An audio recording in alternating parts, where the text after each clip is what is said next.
I have run these canyons for 6 million years.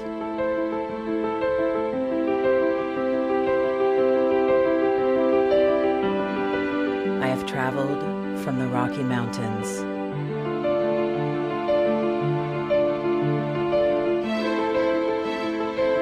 to the deserts, through scorching heat and freezing cold, from the land of the dinosaurs to fields of food.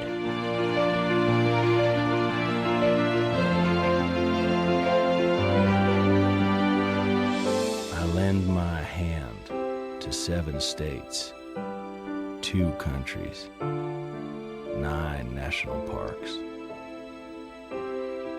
and 36 million people across an arid West. I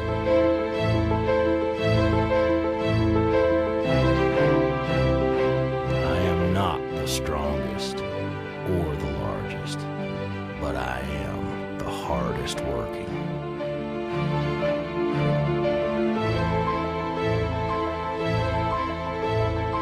People love me. My playfulness, My beauty. my power,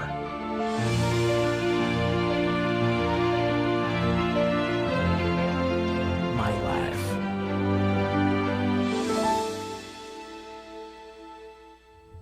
But I don't think I can offer any more. I am I am tired, tired, tapped, and tied. Of the hundreds of major rivers in the world, I am one of the few who no longer kisses the sea. battles to harness my soul have been won and lost. Use me wisely, and I will sustain you. Use me like you have, and I will break. My name is is Red. The Grand River Red. The American Nile. The Canyon Maker. I am the Colorado River. And I am the most endangered river in America.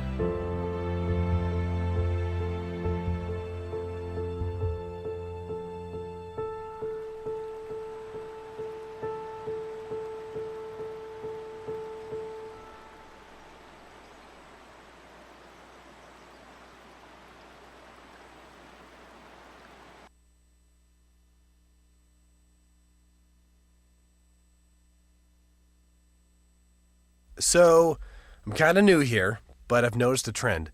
My human does this funny thing where she goes around and gets all my toys, and then she hides them in that basket by the door.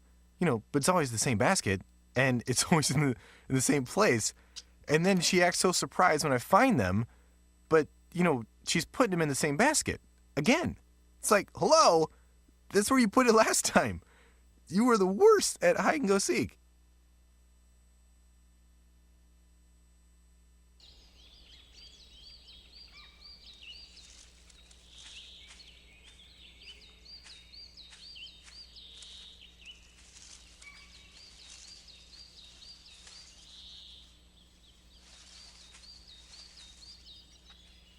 At Earth Justice, we defend the environment in the courtroom. Join our fight. When you take a seat, you take a stand. Earth Justice, because the Earth needs a good lawyer.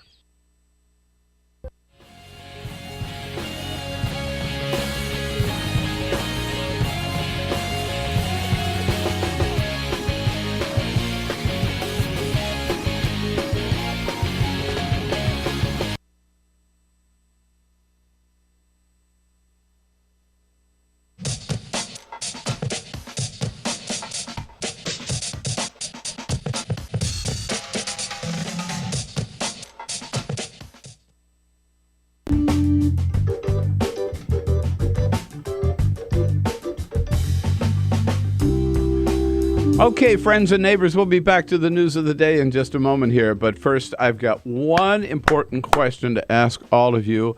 Have you made your pledge yet to Free Speech TV? And if not, why the hell not? Come on, seriously. You know, we depend on you, we need you, and we count on you to keep us going here at Free Speech TV because you're all we've got. We don't get any corporate money, we don't get any government money, so all of us, you know, depend, Tom Hartman and Amy Goodman, all the rest depend, Stephanie Miller, depend on you to keep us going on Free Speech TV so we can continue the good work that we do, looking over the news every day, what's happening in Washington, what's happening around the country, what's happening around the globe, what are the important issues that we ought to talk about, particularly what are the progressive issues that we ought to be talking about and working on and fighting for. Figuring out the best guests that we can get in studio or on the phone that particular day to help us understand these issues. And then, of course, opening up the phones and opening up the social media lines so you can get involved in the conversation and express your comments and your opinion on what it all means to you and to your family. That's what we do every day. We can only do it with your help. So we ask you to dig in once again. Help keep us on the air here at Free Speech TV. If you can just do $10 a month, that's $120 a year. We'll send you a BP mug, a Bill Press Show mug, and a pound of coffee from our favorite coffee shop just downstairs in this building, Peregrine Coffee.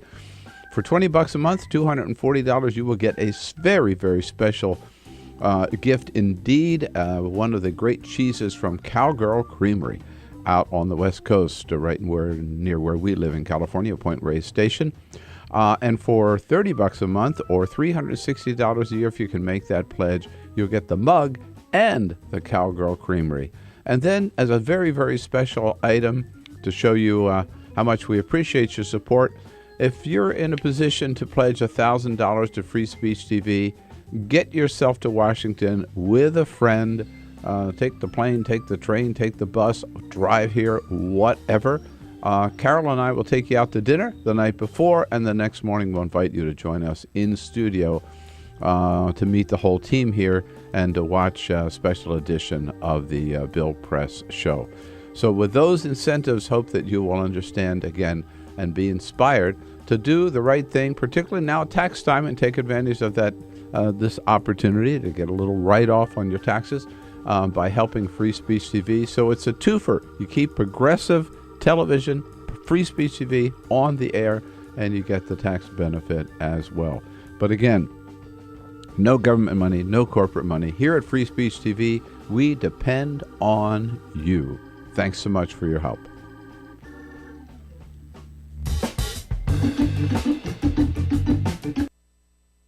Columbine, Virginia Tech, Tucson, Aurora, Fort Hood, Oak Creek, Newtown, Newtown, Newtown. Newtown. How many more? How many more? How many more colleges? How many more classrooms? How many more movie theaters?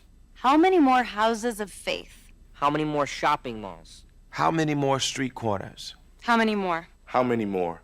Enough. Enough. Enough. Enough. Demand a plan. Right now. As a mom. As a dad. As a friend. As a husband. As a wife. As an American. As an American. As an American. As a human being. For the children of Sandy Hook. Demand a plan. No more lists of names. It's not too soon. It's too late. Now is the time. Before we all know someone who loved someone on that list. No more lists. No more. Who they might have been. No more. If we had just done something yesterday. It's time. We can do better than this. We can do better than this. It's time. It's time. It's time for our leaders to act. Demand a plan. Right now. Right now. You! Demand it! Enough. Enough. Enough. Enough.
Broadcasting around the nation, on your radio, on your TV, and online. This is The Bill Press Show. Good morning and welcome to The Bill Press Show. I'm Sabrina Siddiqui, a politics reporter at the Huffington Post, and I'm filling in for Bill on this beautiful Friday morning. Going to be with you from 6 to 9 a.m. ET. I think Bill, from what I hear, was fed up of this relentless cold and he fled to Hawaii for about a week, but he does come back, so you will be seeing him again next week, and he was kind enough to trust me with his mic for the day. Hopefully I will not let him down, but I've got some friends here to make it easier. I'm in the studio joined by Peter Ogburn, our executive producer. To be clear, Bill has no idea you're doing this. Oh, so you No, took a I'm kidding. huge I'm totally risk kidding. here. I'm totally kidding. I was going to say, I'm that's totally why. kidding. That's actually why Peter's been freaking out this whole time. He has no idea what I may or may not do. I figure it's easier to beg for forgiveness than ask for permission. So. That's absolutely true. No, I'm kidding. He knows you're here. He's very excited I'm to a watch friend the of show. Bill. I think he trusts True. me. Absolutely. We've got Elisa Murphy running the board for us. Good morning. Happy Friday. Happy Friday to you. We've got Alicia Cruz screening calls. And we have Cyprian Bolding, our videographer, who's making us look good on the camera. You can, of course, engage with us. Give us a call at 866-55-PRESS. That's 866-557-7377. And, of course, you can watch us on Free Speech TV. That's on DirecTV and Dish Network. Or tune in online, youtube.com/TawkrTV. You know, tweet us, too, at the BP Show. At BP Show is our handle. We will be hoping to hear from you. We've got a great show lined up. Have Igor Bobic from Talking Points Memo coming in, Pema Levy from NewsWeek, Susan Page from USA Today, along with a number of other guests. Peter, how are you doing this morning? I'm good. The question is, how are you? We've had a cavalcade of network stars in all throughout the week to host the show. Yes. Evan McMorris-Santoro from BuzzFeed was here. He did it. Clinton Yates hosted yesterday. Okay. They've both hosted the show before. You've never hosted before. No press. But I'm just curious, how are you feeling? I'm feeling great. I'm excited to be here, and it's kind of funny. I actually had a dream last night. I should call it a nightmare, that everything went wrong. No. Yeah. No. Really? And, it was like when you're in college and you have a midterm or a final and you have that dream the night before because it's on your mind and you sleep through it and then you wake up in a panic. And you don't know if that really happened. Yeah, exactly. It's also That's the worst feeling in the world. So I had that happen to me where not only was I running late for some reason, there were no cabs anywhere in the District of Columbia, but for some reason the show was outside. And that really threw me off. We didn't tell you that? The next hour, the next hour of the show, we go outside. No one told me. And then my colleagues from the Huffington Post showed up just to egg me on. Heckle but then oh no! I don't know. They would not, I think, be here at 6 a.m, outdoors no less, to watch me host a radio show. I think they're happy and they'll tune in online at some point. But I think it just really threw me off guard that they were all kind of standing there in a line watching me. To be fair. And they were upset that I wasn't talking about their stories, so that made me feel really guilty. This is fascinating. This is genuinely fascinating. Arthur Delaney lives right around the corner from here. He comes in every Tuesday, so there's a good chance that he might actually show up. Sam Stein also lives Stein. close by. He's on Morning Joe this morning. Whammy Sammy actually is his new name. Daily Show did a segment on Morning Joe, a piece of performance art, and they kind of went around the band of brothers who come on frequently, and they dubbed Sam Stein's Whammy Sammy. It's That's great. pretty great. I want to be made fun of on Daily Show. Well, now that you're on this show, maybe maybe they'll find this online and find something. Well, I'm sorry you had a nightmare about the show. It's really not that terrifying. It's not, and I've done it before as a guest, and I've done it, as a friend of Bill for about an hour. It's not something that I feel like I should have any kind of nightmare about. I think it may have just been all the people saying you're going to do great, and then of course you're like, well, what if I don't? Here's the deal. So, the old thing, just imagine everybody in the audience is naked, right? That it makes you feel a little less nervous. Just the thing is, most people that are listening and watching the show at this time of day, they probably are actually naked. So you don't really have to, That's stretch a lovely too much. mental image. Good morning, everyone. That's a perfect segue to Obamacare, actually, isn't Just it? think, there are people sitting out there right now with nothing on but the Bill Press Show. All right. Well, Dressed in the Bill on Press that lovely show. note, though, we're going to actually be talking about a number of topics today, but Obamacare, of course, was some of the big news that came out of yesterday. Enrollment numbers top 6 million. This is actually after the administration had revised its projections downward from 7 million for the 6-month enrollment period after the technical problems that they faced with the website. There's still a lot of information that we don't have in terms of how many of the people who signed up are that part of that young block who are critical to making this law work. We don't know how many actually paid their first month's premium versus just signed up. We don't know who's enrolled in Medicaid under the expansion, but I think it's somewhat of a symbolic victory for the White House after all of the heat that they took from people who said, 100,000 people in the first month. Is that really it? Yeah. Won't even fill an NFL stadium. Right. I think that anytime you hit a new million mark, right, it's a big deal. And so when they hit the 5 million, a lot of people said, okay, it looks like they're going to hit the 6 million by the time that they get to the end of this enrollment. So they've hit that. And despite the fact that the rollout of healthcare was clearly botched, right? There were problems with the website. And then downward revisions and things like that of expectations. It's going to be a strong leg for the administration to stand on to say 6 million people have health care coverage. Boom. Yeah. And that it's an easy number to grasp. It's a big number. And no matter what, they have that number to sort of rest on. They do, and I'm very curious to see how this kind of impacts the Republican messaging around the healthcare law in an all-important election year, where their central argument is still that this law isn't working and that the American people don't want the healthcare law, which clearly, when you have a number like that signing up, it would be harder for them to make the case that they would be taking away that access to healthcare from millions of people if they were to repeal it. At this point, the task of taking away healthcare, like you said, from 6 million people is so much more daunting. Mm-hmm. It's so much more daunting. It's been 4 years and 6 million people. Good luck on doing that. Right. Now, another thing about Obamacare this week, obviously, is the law is back in the Supreme Court, not in its entirety, but the so-called contraception mandate being challenged by for-profit companies. Hobby Lobby is the one that's mentioned the most, simply because Hobby Lobby is a lot of fun to say. Yeah. But there are great implications, and I actually do want to ask our guests about this, and feel free to engage with us on Twitter at BP Show. Call us with any thoughts you have, 866-55-PRESS.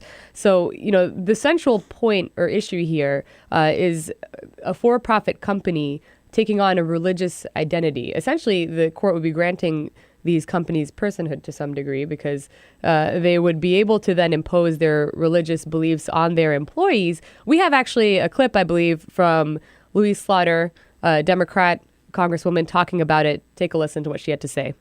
No matter how many times the Supreme Court of the United States tries to tell me that corporations are people, I am just not going to buy it. Well, now, Mitt Romney infamously said corporations are people too, my friend. That's right. But there's a big difference, I think, with just the idea that, if your employer says, I believe this type of contraception is abortion, not only has that been scientifically challenged by many, but you're depriving your employees of, first of all, having that access to birth control, which is now required under the law. But who's to say what else other companies then would not come forward and say, hey, I don't want to cover. I know that in the arguments that the Supreme Court heard this week, Justice Sotomayor brought that up. She said, what if people say, we don't want to cover blood transfusions? Right. We don't want to cover certain vaccinations. Right. There's huge implications for the LGBT community. I mean, what do you think about it? Well, I do think that that's an excellent point. When you start to cherry pick what you can and can't cover as part of healthcare, it's a slippery slope and it's a dangerous path. I also think that it's interesting that this, like, if this were to go through, right, this is an acknowledgement that Christianity is the state religion of the United States, right? Because I got a hard time believing that these same people that are such staunch defenders of Hobby Lobby, by the way, I have a hard time believing that the defenders of Hobby Lobby would be as quick to defend, say, a Muslim I was just going to store say, owner. Well, or a whatever. Take your pick, Jehovah's Witness or Amish or whatever, Well, that's the kind of thing that I think of, too, is I can't imagine a large Muslim employer coming forward and actually even making the same argument on contraception. I mean, most of these major religions are not favorable toward contraception, even though, the majority of women in the United States and certainly in many parts of the world do use birth control. Sure. But they would make the same argument. I just think that,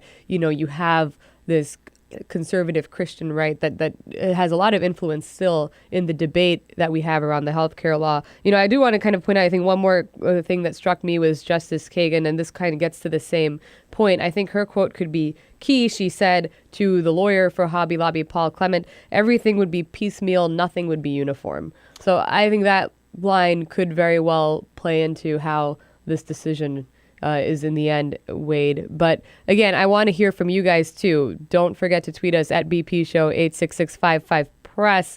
I think we'll probably take a quick break and then be back in a few. Once again, this is Sabrina Siddiqui with the Huffington Post filling in at the Bill Press Show. This is the Bill Press Show.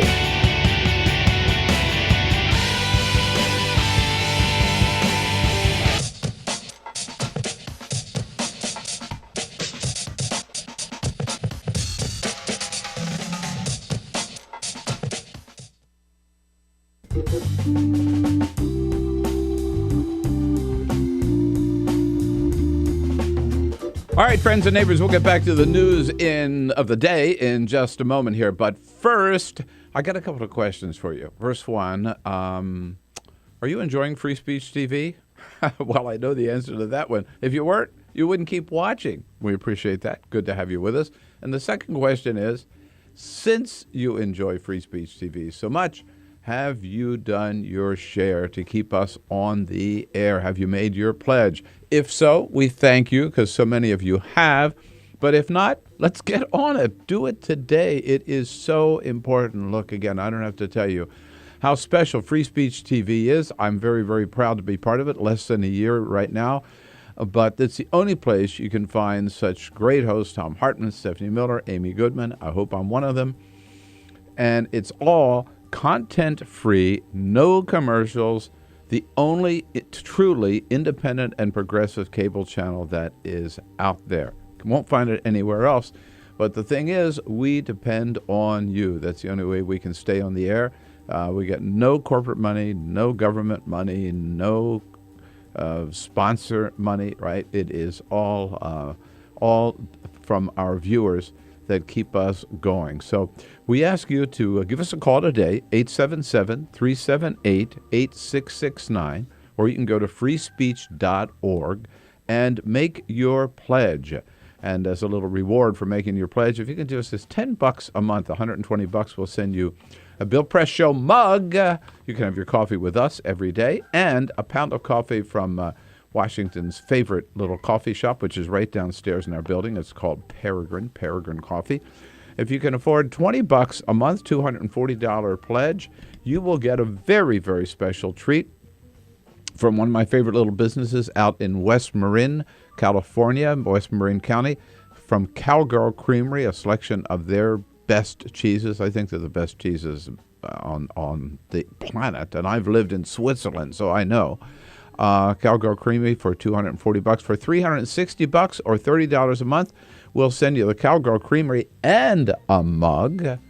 And here's something very, very special. If you can do it and you can afford $1,000 for Free Speech TV, then make your way to Washington as a little special treat.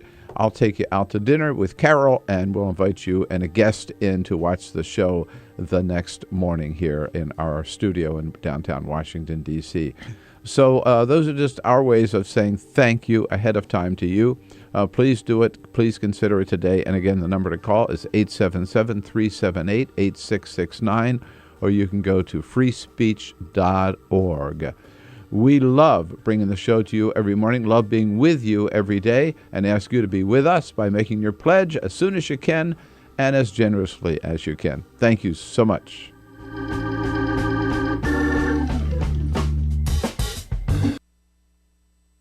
So, I'm kind of new here, but I've noticed a trend.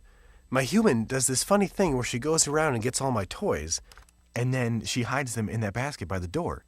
But it's always the same basket, and it's always in the same place.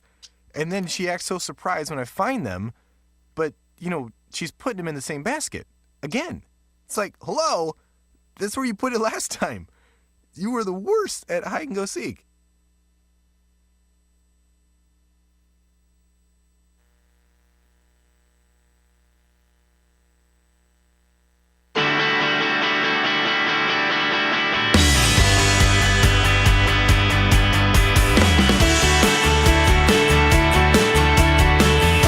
On your radio, on TV, and online.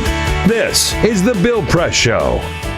Welcome back to Bill Press. Once again, I'm Sabrina Siddiqui, filling in for Bill this morning, politics reporter at the Huffington Post. Thrilled to be here. And, you can follow us, as I was saying, at BP Show. You can also follow me at Sabrina Siddiqui on Twitter. Love to hear from you guys this morning. Chris Christie, I think, had been in the news almost every day from the moment we found out about the traffic lane closures. There was sort of this endless coverage that kind of died down for a little bit, but he's back because he had an interview yesterday with Diane Sori. He once again addressed the bridge scandal. He's sticking by his story that he knew nothing about it, but he also thinks that this has actually made him a better leader. Here's what he had to say. What's happened the past 10 weeks, I think, ultimately will make me a better leader, whether it's as governor of New Jersey or in any other job that I might take in the public or private sector. Okay, dude. Right. If you ever didn't think he was running for president, that's one of the arguments you will hear from him when he is standing up on a debate stage. Yeah. And about 9 other Republican candidates are hammering him for potentially showing signs of corruption in his administration, and he's going to come out and say it made him a better leader. You know what's great, though, is, and I'm sure you see this covering politics the way that you do. So he had this scandal, and he was about to start roaring on the national stage, right, when this hit. So now he has to back off, handle this, stay quiet for a little while. And so this is now he started to poke his head up out of the ground a little bit and test and see how things are doing, right? It's just kind of textbook. It's so funny to watch. It is textbook, and it's funny. We're going to be talking to Alex Seitz-Wald of National Journal a little later, who's writing these days about 2016, but had an interesting piece on how every 4 years it seems like the presidential race starts sooner and sooner. And I think Chris Christie is sort of a shining example of it, not just because of the media coverage around him and his story, his rise to the national stage and then fall amid this scandal. But really, he's been teeing this up since the 2012 election itself. I think a lot of people felt like he saw himself as the next inevitable nominee. They actually criticized him at the Republican National Convention for he was sort of the keynote speaker for Mitt Romney and wait, who was he introducing? Right. I just remember him talking about Chris Christie. He talked about himself the entire time. We all know about Hurricane Sandy, and to be fair, that was something that he did, according to his state, handle for the most part favorably until these revelations about how he may have used those funds later, but kept himself in the public eye, like you said, a great deal, appearing with President Obama, a bit of a bromance that people talked about. But on this, I think, unless there's a smoking gun, I don't think it's going to impact him too much. He also, I think, needs a clear, decisive exoneration from this, right? Right. Which I don't know that he's gotten yet. This latest thing. Well, he thinks, it's funny how he kind of dances around it, because he did talk about David Wildstein and a conversation he had with him while this was all going down. Why don't you listen to what he told Diane Sawyer? Yeah. I don't have any recollection of him saying anything, but I'll tell you this. I'll tell you what he didn't say. He didn't say, hey, by the way, Governor, I'm closing down some lanes on the George Washington Bridge to stick it to the mayor. Is that okay? Because that's how it works, by the way. How do you remember? He kind of implied that he doesn't remember the full nature of their conversation. Yeah. He said, we talked, but we didn't talk about that. Right. It's such an easy way out to not have to specifically address, again, it kind of reminds me of, his top aide, Bridget Ann Kelly, who sent the infamous email, time for some traffic problems in Fort Lee, which just sounds like a House of Cards episode. Totally. Totally. When it sort of reminds me of how when he talked about how he fired her, he said, I didn't ask her why. I didn't want to know. That I think is why he needs a full, clean, loud exoneration, because, which again, he hasn't gotten yet, because it's all so damn shady. It's really shady. It is. I think that he still has not been linked directly to this. It's something where there are independent investigations that are ongoing. There is also his own investigation, however, by a law firm that he commissioned, which does exonerate him of having any prior knowledge. A law firm that he commissioned. Okay, yeah. Seems legit. That kind of legit. It kind of says it all. And mind you, this is actually on the taxpayer dime, because it's a taxpayer-funded report was released. And they say it relied on interviews with Christie, with other officials in his administration, and 250,000 documents, many of them emails and text messages. That, too, is kind of interesting, because you will never really know what may have not been in writing somewhere, what may have been a conversation. And that's where I think he might believe, many public opinion certainly thinks that he knew something about it. There's been polling on this. If it was just a conversation he had in his office with a member of his administration, I don't know how that would be disclosed to the public. I think that we're probably as close as we're going to see to him putting this behind him. I think that this Diane Sawyer interview is a clear, to use a cliched term, pivot to start looking ahead, right? He's done dealing with this in New Jersey. He's ready to move forward and take it out of the state and start looking at a bigger national stage now. I think that's what this is.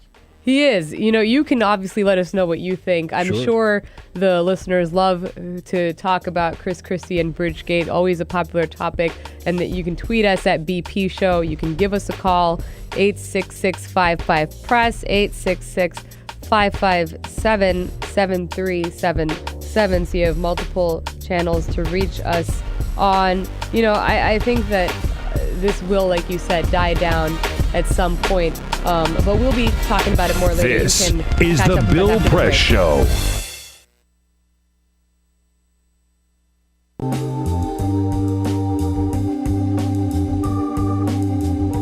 Hey, friends, we'll be back to the news and your commentary and your comments in just a moment. But first, let me just be very, very straight with you. We need your help. You know what Free Speech TV is all about?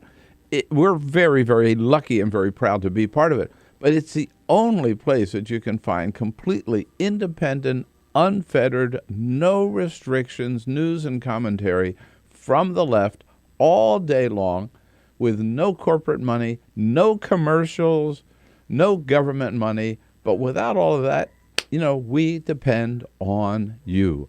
And we ask for your help and need your help this time of the year. By the way, it's a good time to make a contribution because you can take it off on your taxes. Don't forget that.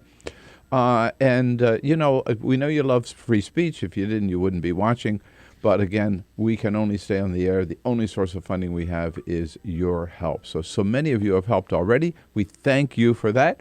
And for those of you who haven't yet, you intend to do so, you just didn't get around to it, do it today. Call that number, 877-378-8669, 877-378-8669, or go to freespeech.org, freespeech.org, and make whatever pledge you can. Now, I hope you do it out of the goodness of your heart, but maybe just as a little extra incentive, we'll offer you a couple of special premiums. If you can pledge just $10 a month, $120 a year, we'll give you a Bill Press Show mug and a pound of coffee from our favorite coffee shop, Peregrine, right down on the street level in this building. For $20 a month, $240 a year, very, very special. The best cheese in the world, take it from me, made out in Point Reyes Station, California, from Cowgirl Creamery. They're wonderful, wonderful people. Send you a Cowgirl Creamery a special item. And for $360 a year or $30 a month, you'll get the mug and the Cowgirl Creamery. Now, here's something very, very special. Those of you who can make a very special pledge of $1,000 to Free Speech TV, you get your way to Washington. I've got a deal for you.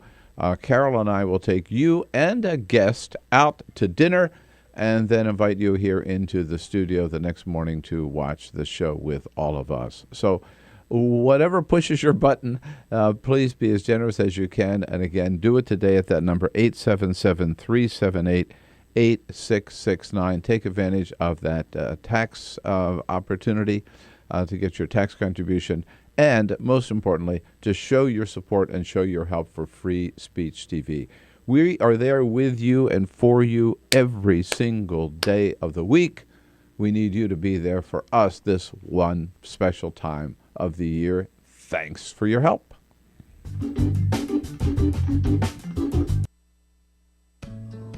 You wouldn't let money just blow out of your house.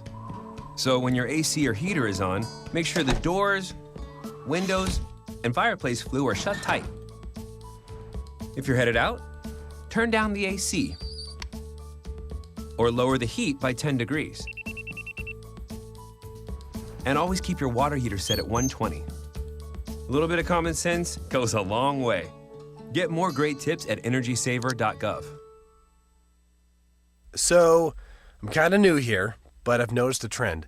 My human does this funny thing where she goes around and gets all my toys, and then she hides them in that basket by the door. But it's always the same basket, and it's always in the same place. And then she acts so surprised when I find them, but, she's putting them in the same basket. Again. It's like, hello, that's where you put it last time. You were the worst at hide and go seek.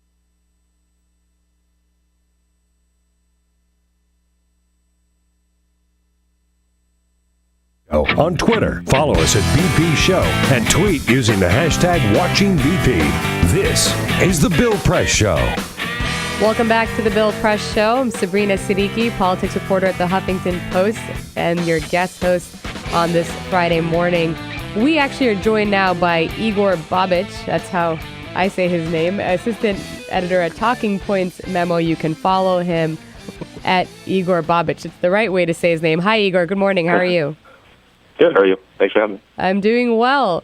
Igor, you're here to talk about one of our favorite subjects, which is Darrell Issa, America's favorite chairman of the House Oversight Committee. And we've been following this feud between him and Democrats on the Oversight Committee, especially Ranking Member Elijah Cummings, over both his obsession with Benghazi as well as with the IRS. Tell us, what is the latest piece of news coming out from that? I think whoever wields really the House Oversight Committee gavel carries a tremendous responsibility in holding the executive branch accountable. But what all 17 Democrats said this week in a letter to Chairman Issa is that you should really drop the charade and this partisan witch hunt and move on from investigating Benghazi, the deadly attack on a U.S. consulate, and do some real work on reforming the security of men and women who serve overseas in a diplomatic capacity.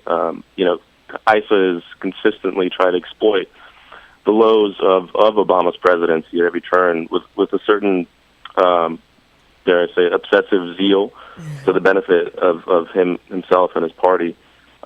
He's tried to hang Benghazi on Obama, on Hillary Clinton, and he's been caught red-handed time and time again making false statements. Well, that's what this is really about. Benghazi, of course, it has to do with Hillary Clinton and her potential presidential bid in 2016. There's a new report the Defense Department released, and it found that Darrell Issa's investigations of Benghazi have cost the Pentagon millions of dollars, countless hours of work. And is it not true that even Fox News' Chris Wallace, even the liberal Fox News, questioned him last Sunday about his findings or the fact that he hasn't actually found anything?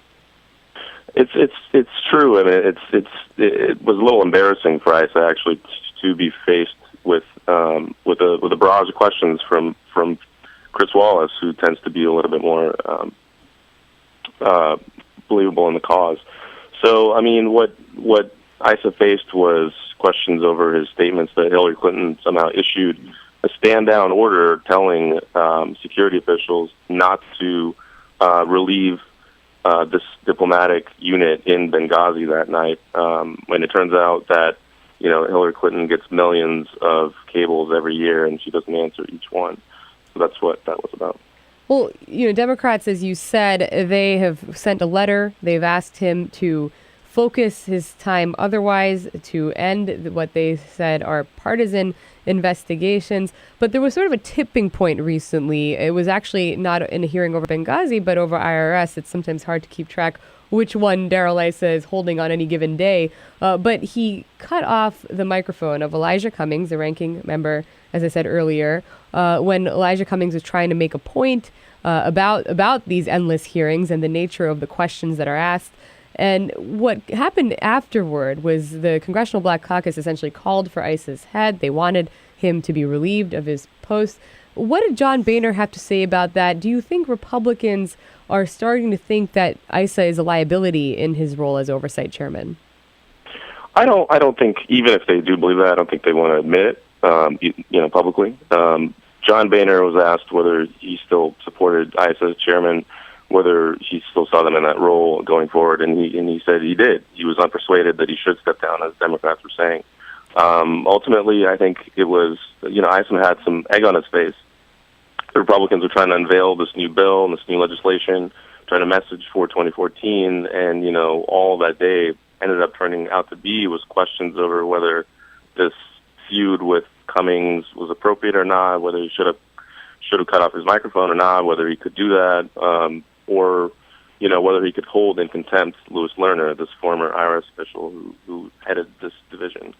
I understand, not that I'm justifying Darrell Issa's use of time, but I understand what he's trying to do. We talked about Hillary Clinton, and it's a big election year for Republicans. 2014, they're expected, of course, to hold on to the House. They have a real chance of taking over the Senate. So, the IRS and Benghazi are major, I think, issues for conservatives. It really riles up the base. It excites them. When Democrats, though, I think, kind of send out these letters, hold these endless press conferences, and make a big deal out of Darrell Issa and what he's doing. What are they getting out of this? I'm just curious if they actually think they have a chance to remove him from his role, or is it just sort of to get favorable media coverage in light of this? I'm just trying to understand. They've really been belaboring this point recently, and I want to know what they get out of it. I mean, excuse me. Really, it's sort of a game in that respect. As you said, Republicans can tout to their base, look, they're working on these issues that their supporters care about on Benghazi and IRS. And Democrats can go ahead and turn around and tell their supporters, hey, this is what this bad guy ISA did today. How about helping us out? Donate or knock on doors. And in some respects, it's similar to what Senate Majority Leader Harry Reid is doing right now with the Koch brothers on the Senate floor, calling them un-American and really going after them. Yes, Reid has been relentless in criticizing the Koch brothers. This is not only just about sort of political attacks. I think for Harry Reid, is there also an angle about nonprofits and this Treasury rule that would crack down on political activities? Yeah, I definitely think so. I mean, he really gets to hit two birds with one stone on this. On the one hand, he and Democrats running across the country get to highlight these mega donor financed operations like the Koch brothers that funnel massive sums of money to Republican candidates that some would say is perverting the electoral system. And on the other hand, he gets an able foil in the Koch brothers that he can point to and tell his base, look at this guy. Look what you have to be afraid of. This is what he can do. And he's the reason why you should donate, why you should knock on doors. You should call your member of Congress and tell them to vote for the minimum wage, to vote for extending unemployment benefits. So, really, the debt ceiling fight, for example, gave him that kind of foe in House Speaker John Boehner, in Senate Minority Leader Mitch McConnell. So, this is really about getting Democrats out to the polls in November. Absolutely. Well, it's a little soon to tell how that's going to play out, but I have no doubt in my mind that when the Senate comes back into session next week, the very first words out of Reid's mouth on the floor will be the Koch brothers. Igor Bobic from Talking Points Memo, assistant editor, whom you can follow on Twitter at Igor Bobic. Thank you so much, Igor, for joining us this morning. Thanks. This is the Bill Press Show. Hey, friends, just a little break here and time out to tell you about something very, very important. It's that time again when we turn to you and ask for your help, because we wouldn't be here without you. It's so funny. Everywhere I go, people always say, man, you got 3 hours to fill every morning. How do you do it? How do you keep up with all of it? Well, let me tell you, we work hard at it. I mean, we start at the end of every show. The first thing we do, we just sit right down and start planning the next day's show and get a rough outline kind of where we want to go and what guests we might want to have and what we think the big issues are going to be. And then we go out and all day long, we're watching the news, reading the news, looking at the websites, following everything. I'm down at the White House every day at the briefings and keeping on top of things down there. And then we, meantime, Peter and Elisa particularly are on the phone, booking our guests for the next day. We reconvene in a conference call at 5 o'clock every afternoon and find out what guests we've got and where we think we're going to go the next day in terms of issues and things we want to talk about. We're also watching that evening, and then the next morning before every show, we reconvene again and sit down and put it finally together. And then we're on the air. So, it's a lot of work. It's a lot of work, but we love doing it, and we couldn't do it without you. That's the important thing, because Free Speech TV, no corporate money, no government money. It is all viewer contributions. We work only for you and depend on you and ask you to help us once again as generously as you can. And there's a little incentive to do so. You can go to freespeech.org, make your contribution, freespeech.org. If you can give us $120, that's $10 a month. We will send you a mug, a Bill Press mug, and a pound of coffee from Peregrine Coffee, our favorite coffee shop downstairs in this building, for $240 or $20 a month. From Cowgirl Creamery, the best cheese in the world, believe me, made in California, close to our home in California. A special package from Cowgirl Creamery. For $360 or $30 a month, you'll get the Cowgirl Creamery selection and a Bill Press mug as well. And a very special treat For those of you able to do so and willing to pledge $1,000 of Free Speech TV, you make your way to Washington anytime with a guest. I will take you and your guest out to dinner, some fabulous restaurant in Washington, and invite you in to watch the show the next morning. So I know you're part of the free speech community, or else you wouldn't be watching this morning. Thank you for watching. Thank you for your help in the past. And now please ask you to dig in again. You know how important it is. I know how much you depend on the independent expression of progressive opinion you only get on Free Speech TV. Now's the time to help again, and thank you.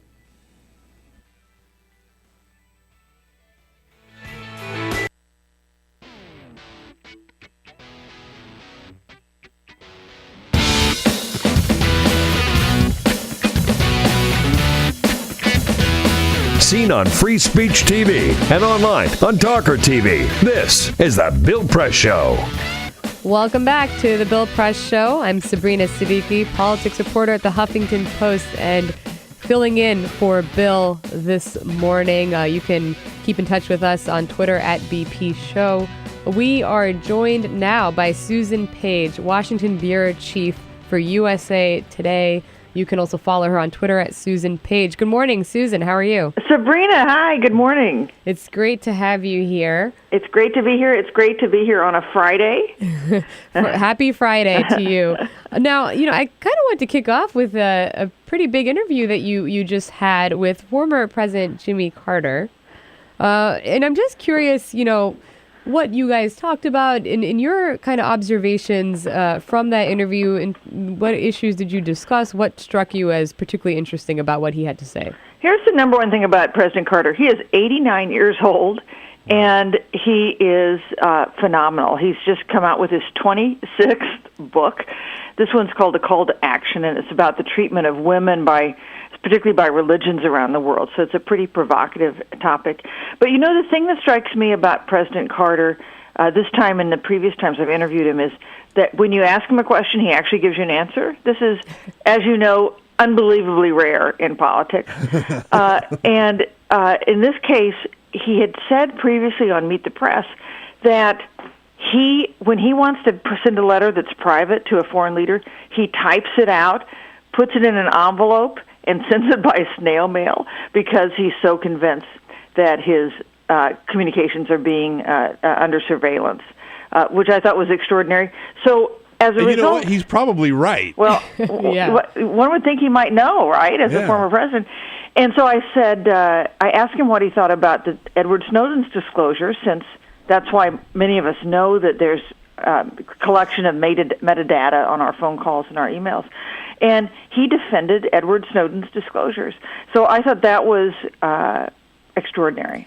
So he did defend those disclosures, as you said, and I think he didn't, from my understanding, reading the interview, like the phrase traitor, which many politicians have used to characterize Edward Snowden. But he also didn't think that he would be, I think, free of any criminal charges if he returned to the United States. Is that correct? He didn't think he should be immune from prosecution. He thought if he came back to the United States, he probably would and probably should stand trial. But he said he didn't consider him a traitor. He didn't think he should be executed or subjected to really extraordinary punishment. So he didn't say that what he did was right. But he did say it was good for Americans to know what they had found out from the Edward Snowden disclosures. And if you remember from the very first interview that Edward Snowden gave, he said that was his goal, to spark a debate about the kind of surveillance activities that were going on. And if you look at it now with the President Obama proposing to stop the collection of the most controversial surveillance, the collection of data on just about everybody's phone calls, you'd have to say that Edward Snowden has gotten what he set out to get. Susan, it's Peter. Sometimes Phil and host, his usual sidekick for Bill. You mentioned Jimmy Carter's book, President Carter's book, and you talked about the treatment of women around the world. That's a good segue, I think, to the Hobby Lobby case that's going on. It's certainly the latest in the up and down rocky relationship that the president has had with the Affordable Care Act. It's been a good week. It's been a rough week. You've got the Hobby Lobby stuff. You've got 6 million enrolled enrollees into the Affordable Care Act now. So where is the president now? Where is health care now on what we just commemorated the 4-year anniversary of the ACA? And, Peter, one more thing we saw this week, which was an announcement that if you said you had tried to sign up but failed, you'd get an extension. That's right. And, of course, Republicans and critics of the Affordable Care Act citing this as once again bending the rules to suit the administration. I guess you'd have to say the good news is they've gotten over 6 million. That's a significant number. We'll see what the mix of people is to see if they got a mix of the healthier people, the younger people that they need to make it financially viable. But the hard political reality is most Americans continue to not approve, to disapprove of the Affordable Care Act, and Republicans see this as such a great issue for them in the midterms. Now, Susan, Sabrina again, last time the Supreme Court was considering the Affordable Care Act, it of course upheld the law as a tax. This is different. We're looking at the so-called contraception mandate. Where do you think this is going to go? It's hard to predict what the Supreme Court is going to do, and probably folly. But the reporters who were in the room to hear the arguments and the questions that were raised by the justices say there did seem to be some sentiment to allow perhaps small family-owned companies some kind of exception on this. But I just think it's tough. It's hard to know. As we found out from the debate over the constitutionality of the Affordable Care Act itself, hard to know what the court will do. It's certainly true the Affordable Care Act has faced, in the 4 years since it passed, one challenge after another. It's survived all of them. It's going, finally the most critical, the heart of it is about to be implemented with the end of the enrollment period in just a couple days, just the beginning of next week. So it continues to survive, but it continues to get slings and arrows all along the way. Absolutely. Well, as you said, it's had many challenges. It's survived. The heart of it is currently being implemented.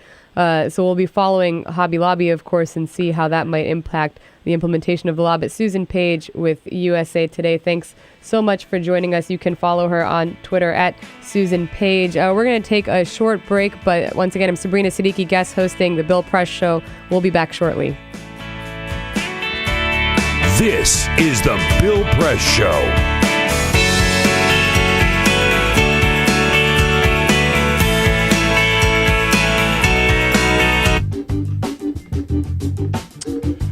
Hey friends, lots to talk about today, lots going on, and we'll get right back to the news of the day and our Bill Press Show this morning in just a second. But first, I want to take a little time out once again to ask for your help for all of us here at Free Speech TV.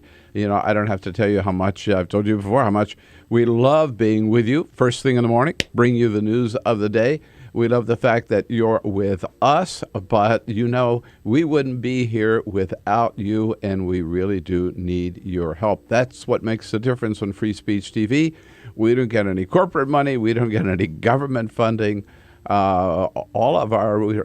don't get any commercial funding. All of our money, all of our revenue for Free Speech TV comes from you, our viewers. I know you appreciate Free Speech TV, otherwise you wouldn't be watching. You know that you get here totally unfettered, totally independent, just right, straight news of the day with good progressive commentary all day long from me and from Tom Hartman and Stephanie Miller and Amy Goodman, all of our good friends at Free Speech TV. Well, we wouldn't be here without you. It's just as simple as that. You've been very generous in the past. We're very excited that so many of you already, this pledge drive, have stepped up to the plate. We thank you for that, and if you haven't already done so, encourage you to make that big call today to 877-378-8669 and make your pledge. Be as generous as you can to Free Speech TV, just to keep this independent, the one single progressive television network on the air, and that is Free Speech TV. And encourage you to do so. Very, very excited to be able to offer you. If you could just give us $10 a pledge, $10 a month, that's $120 a year. You get a Bill Press Show mug and a pound of coffee from our favorite coffee shop downstairs here in our building. If you can up that to $20 a month and a pledge of $240, which we thank you, You'll love the cheese from Cowgirl Creamery. It comes from a part of Marin County where we live in California. I think it's the best cheese in the entire world. We'll send you a selection of Cowgirl Creamery. And for $360 or $30 a month, you get the Cowgirl Creamery, Cowgirl cheese selection, and the Bill Press mug. That's $30 a month or $360. And then, very, very special, and some of you have signed up for this already, if you can afford to help free speech with $1,000 and make your way to Washington, D.C., here's what. We will take you out to dinner at one of our favorite restaurants in Washington and invite you to come here the next morning in studio with us to see the show. That'll be a great deal of fun. Hope you'll take advantage of that. Again, the number to make your pledge is 877-378-8669. We depend on you. Please be as generous as you can. Thank you.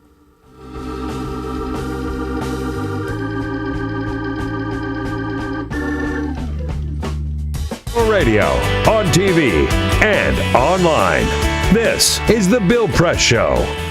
Welcome back to The Bill Press Show. I'm Sabrina Siddiqui, politics reporter at the Huffington Post, and filling in for Bill this Friday morning. Now, Peter, I understand you have an update on the missing plane. Breaking we must news. talk about breaking news. Malaysia Airlines Flight 370. I'm emulating CNN by putting breaking news in front of everything that I say. So the search for Malaysian Airlines Flight 370 has been going on now. The Prime Minister said that essentially this has gone down. There were no survivors. So now it's just a look to see if they can find any of the wreckage. So after a credible lead, is what they're calling it, the search area has shifted about 600 miles north. They've been looking in the southern Indian Ocean. And they're saying that now it's possibly a little more north, like 600 miles. Mm-hmm. So they're moving up that way. 600? 600. All right. You know, hey, time is money, Sabrina. You gotta really cut corners where you can. I'm judging you right now, but okay, right. Not as much as I'm judging the media's coverage of this airline. You know, I thought that after they sent out that message saying, you know, they are now confirming that this flight crashed into the Indian Ocean beyond reasonable doubt, maybe CNN would give up some of its devotion, and yet it is what they're talking about right now. It's what they've been talking about. Breaking news banner. All day, every day. Still breaking news. I mean, with all, of course, respect for the families and the terrible what they're going through. But I actually, a part of me thought, you know, are they just putting out this statement so that the networks will stop? I almost thought it was a message to CNN to say, please stop speculating. Sabrina, while you were talking. Oh, no. While you were just speaking 10 seconds ago, breaking news alert from CNN. What does it say? Breaking news alert from CNN. A patrol plane has spotted objects in the new search area for Malaysian Flight 370. You know, there have been so many objects, and I think this is now like the fourth round of objects that they've found in different parts of the ocean. Not once has it actually been the plane. Actually, there was one point where Aaron Burnett actually said, you know, what's the chance that this could be just some piece of trash? And the great part was the expert was like, well, it very well could be a piece of trash. Like they found it was a piece of trash. Yeah, like there was one point they found a large object, and when they finally got to it and looked at it, it was a dead whale.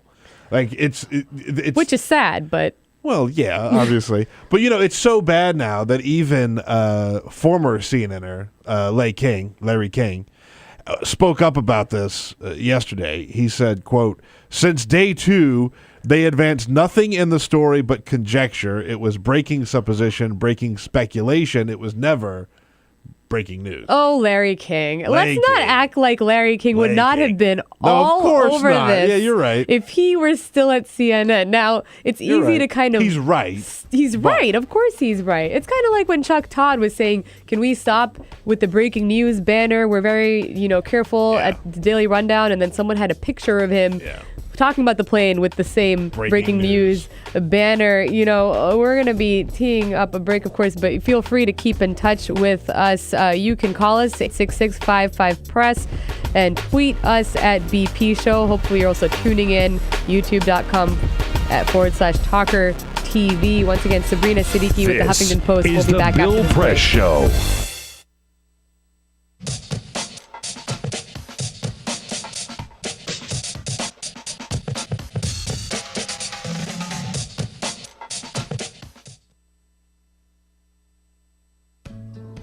you wouldn't let money just blow out of your house. So when your AC or heater is on, make sure the doors, windows, and fireplace flue are shut tight. If you're headed out, turn down the AC or lower the heat by 10 degrees. And always keep your water heater set at 120. A little bit of common sense goes a long way. Get more great tips at energysaver.gov. So, I'm kind of new here, but I've noticed a trend. My human does this funny thing where she goes around and gets all my toys, and then she hides them in that basket by the door. But it's always the same basket, and it's always in the same place. And then she acts so surprised when I find them, but, she's putting them in the same basket. Again. It's like, hello? That's where you put it last time.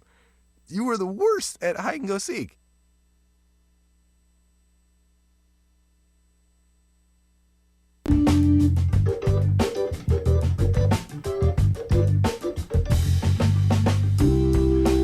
Okay, friends and neighbors, we'll be back to the news of the day in just a moment here. But first, I've got one important question to ask all of you. Have you made your pledge yet to Free Speech TV? And if not, why the hell not? Come on, seriously. We depend on you, we need you, and we count on you to keep us going here at Free Speech TV because you're all we've got. We don't get any corporate money, we don't get any government money, so all of us, depend. Tom Hartman and Amy Goodman, all the rest depend. Stephanie Miller depend on you to keep us going on Free Speech TV, so we can continue the good work that we do, looking over the news every day. What's happening in Washington? What's happening around the country? What's happening around the globe? What are the important issues that we ought to talk about? Particularly, what are the progressive issues that we ought to be talking about and working on and fighting for? Figuring out the best guests that we can get in studio or on the phone that particular day to help us understand these issues. And then, of course, opening up the phones and opening up the social media lines so you can get involved in the conversation and express your comments and your opinion on what it all means to you and to your family. That's what we do every day. We can only do it with your help. So we ask you to dig in once again. Help keep us on the air here at Free Speech TV. If you can just do $10 a month, that's $120 a year. We'll send you a BP mug, a Bill Press Show mug, and a pound of coffee from our favorite coffee shop just downstairs in this building, Peregrine Coffee. For $20 a month, $240, you will get a very, very special gift indeed. One of the great cheeses from Cowgirl Creamery out on the West Coast, right near where we live in California, Point Reyes Station. And for $30 a month or $360 a year, if you can make that pledge, you'll get the mug and the Cowgirl Creamery. And then as a very, very special item to show you how much we appreciate your support, if you're in a position to pledge $1,000 to Free Speech TV, get yourself to Washington with a friend.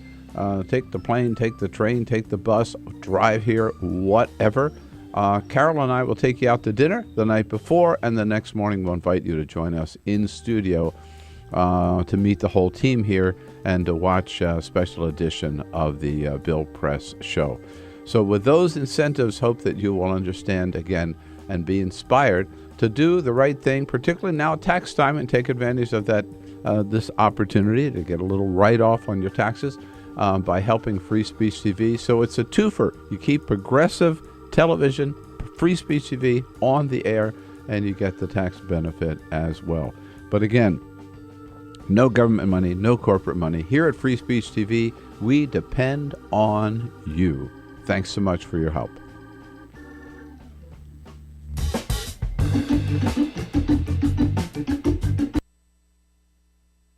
Columbine, Virginia Tech, Tucson, Aurora, Fort Hood, Oak Creek, Newtown. Newtown, Newtown. Newtown. How many more? How many more? How many more colleges? How many more classrooms? How many more movie theaters? How many more houses of faith? How many more shopping malls? How many more street corners? How many more? How many more? Enough. Enough. Enough. Enough. Demand a plan. Right now. As a mom. As a dad. As a friend. As a husband. As a wife. As an American. As an American. As an American. As a human being. For the children of Sandy Hook. Demand a plan. No more lists of names. It's not too soon. It's too late. Now is the time. Before we all know someone who loved someone on that list. No more lists. No more. Who they might have been. No more. If we had just done something yesterday. It's time. We can do better than this. We can do better than this. It's time. It's time. It's time for our leaders to act. Demand a plan. Right now. Right now. You! Demand it! Enough. Enough. Enough. Enough.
Broadcasting around the nation, on your radio, on your TV, and online.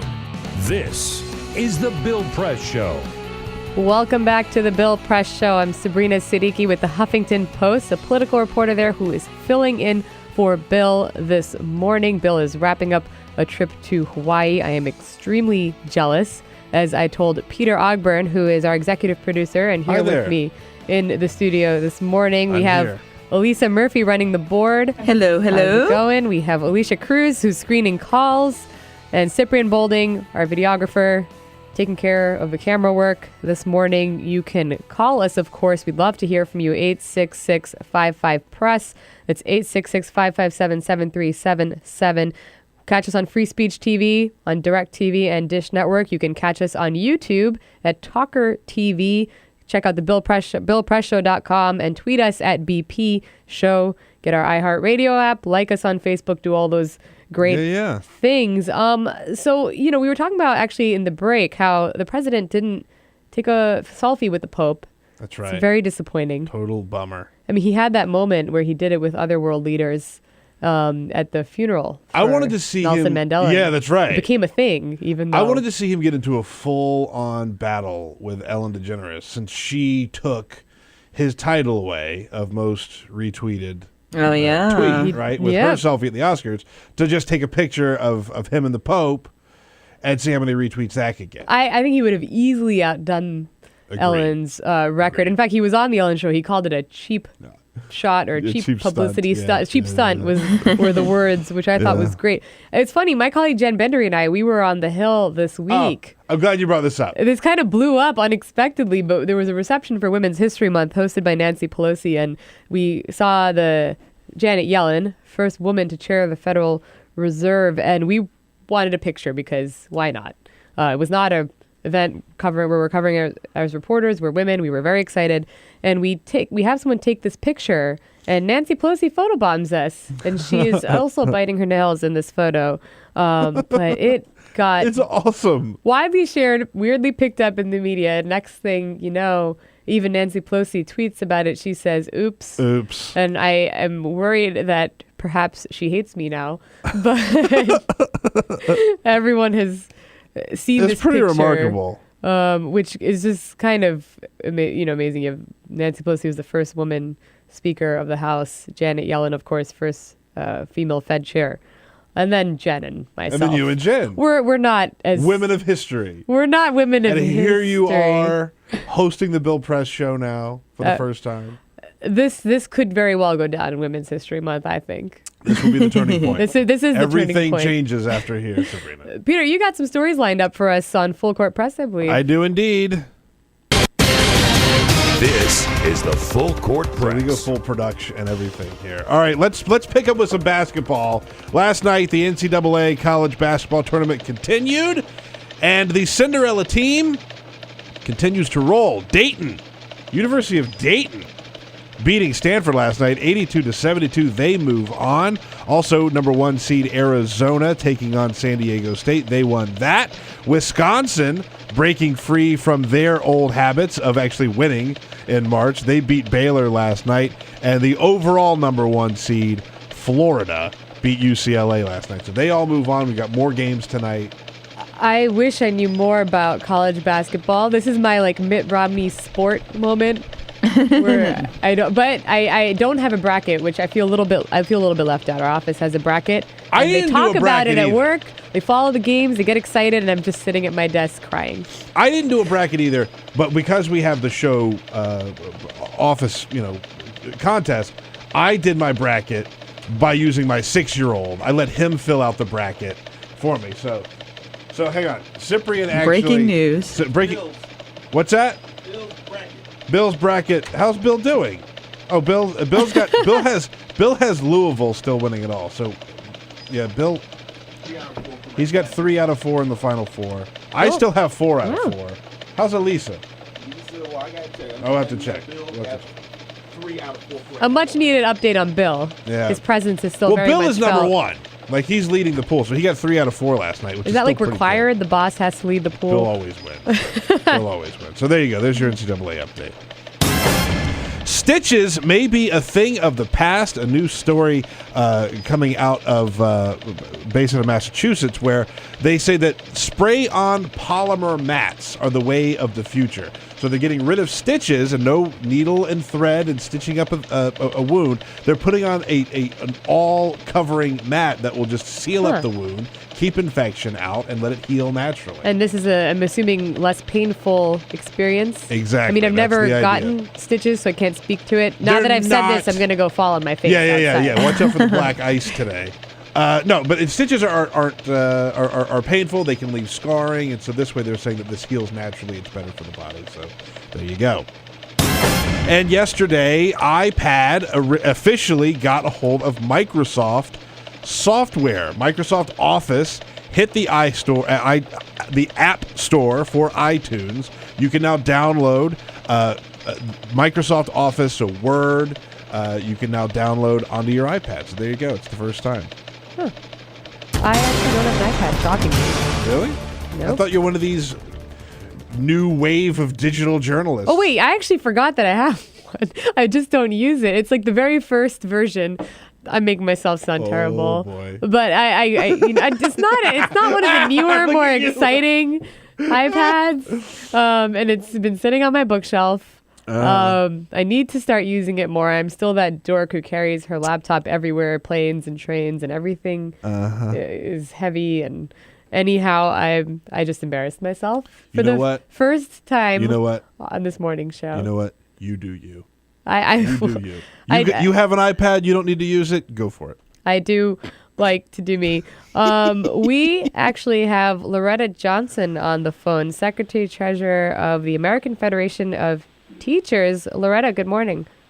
Good morning. How are you doing? I'm good. Now, I understand that you are hosting a rally it's called the Rally to Remember at Madison Area Technical College, hosted by AFT Local 243. Can you tell us a little bit about what this rally is about? What are your main goals here? Well, our main goal is to give voice to the workers and to remember what happened in Wisconsin. You know, the governor up there has been very tough on workers and trying to silence their voices. And we want him to know that he hasn't silenced the voices. The National is supporting our local. We're going to be there.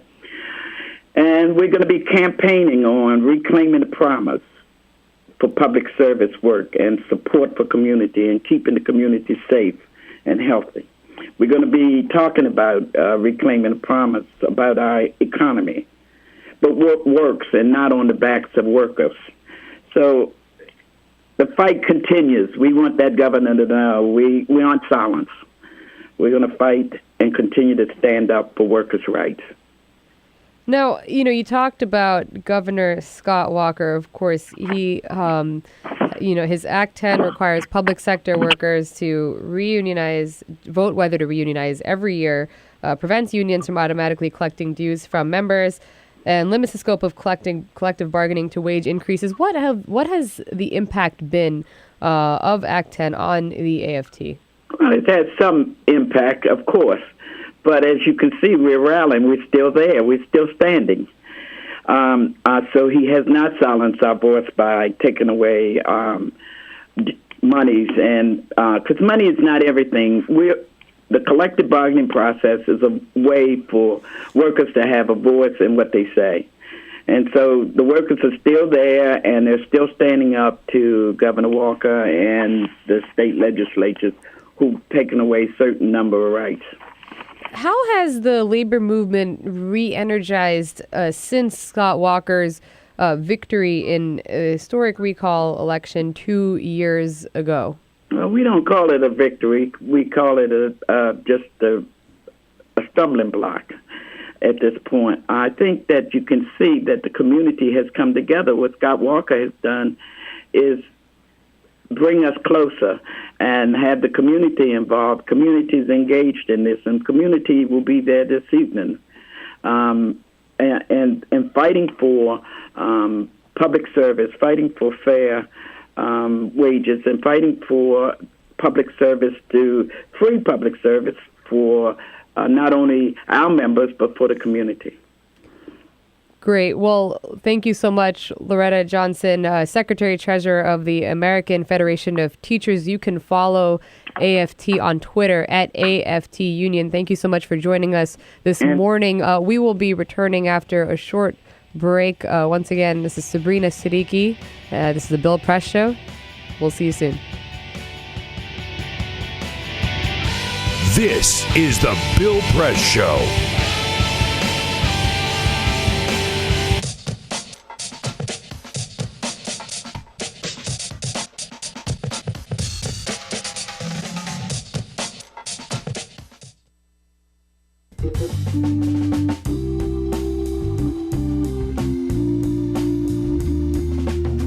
All right, friends and neighbors, we'll get back to the news of the day in just a moment here. But first, I got a couple of questions for you. First one, are you enjoying Free Speech TV?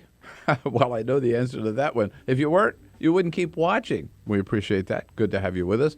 And the second question is, since you enjoy Free Speech TV so much, have you done your share to keep us on the air? Have you made your pledge? If so, we thank you because so many of you have. But if not, let's get on it. Do it today. It is so important. Look, again, I don't have to tell you how special Free Speech TV is. I'm very, very proud to be part of it. Less than a year right now. But it's the only place you can find such great hosts, Tom Hartman, Stephanie Miller, Amy Goodman. I hope I'm one of them. And it's all content-free, no commercials, the only truly independent and progressive cable channel that is out there. You won't find it anywhere else. But the thing is, we depend on you. That's the only way we can stay on the air. We get no corporate money, no government money, no sponsor money, right? It is all from our viewers that keep us going. So we ask you to give us a call today, 877-378-8669, or you can go to freespeech.org and make your pledge. And as a little reward for making your pledge, if you can do us this $10 a month, $120, we'll send you a Bill Press Show mug. You can have your coffee with us every day, and a pound of coffee from Washington's favorite little coffee shop, which is right downstairs in our building. It's called Peregrine Coffee. If you can afford $20 a month, $240 pledge, you will get a very, very special treat from one of my favorite little businesses out in West Marin, California, West Marin County, from Cowgirl Creamery, a selection of their best cheeses. I think they're the best cheeses on the planet, and I've lived in Switzerland, so I know. Cowgirl Creamery for $240. For $360 or $30 a month, we'll send you the Cowgirl Creamery and a mug. And here's something very, very special. If you can do it and you can afford $1,000 for free speech TV, then make your way to Washington as a little special treat. I'll take you out to dinner with Carol, and we'll invite you and a guest in to watch the show the next morning here in our studio in downtown Washington, D.C. So those are just our ways of saying thank you ahead of time to you. Please do it. Please consider it today. And again, the number to call is 877-378-8669, or you can go to freespeech.org. We love bringing the show to you every morning, love being with you every day, and ask you to be with us by making your pledge as soon as you can and as generously as you can. Thank you so much.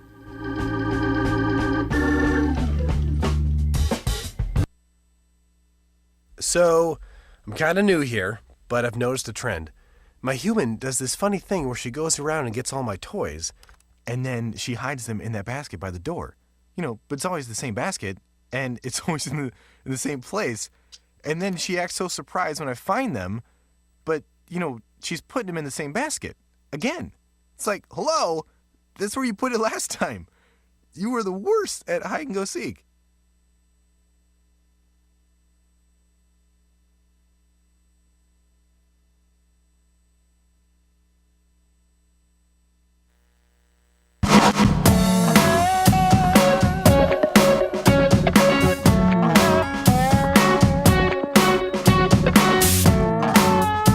Connect with The Bill Press Show on Twitter. Follow us at BP Show and tweet using the hashtag WatchingBP. This is The Bill Press Show. Welcome back to The Bill Press Show. Sabrina Siddiqui of the Huffington Post, political reporter, joining you on this morning and filling in for Bill. And if I could say, you're doing a heck of a job. Fabulous job. I mean that in the good way, not the Michael Brown FEMA way. I mean that like in a genuinely good way. Your validation is all that I was seeking this morning.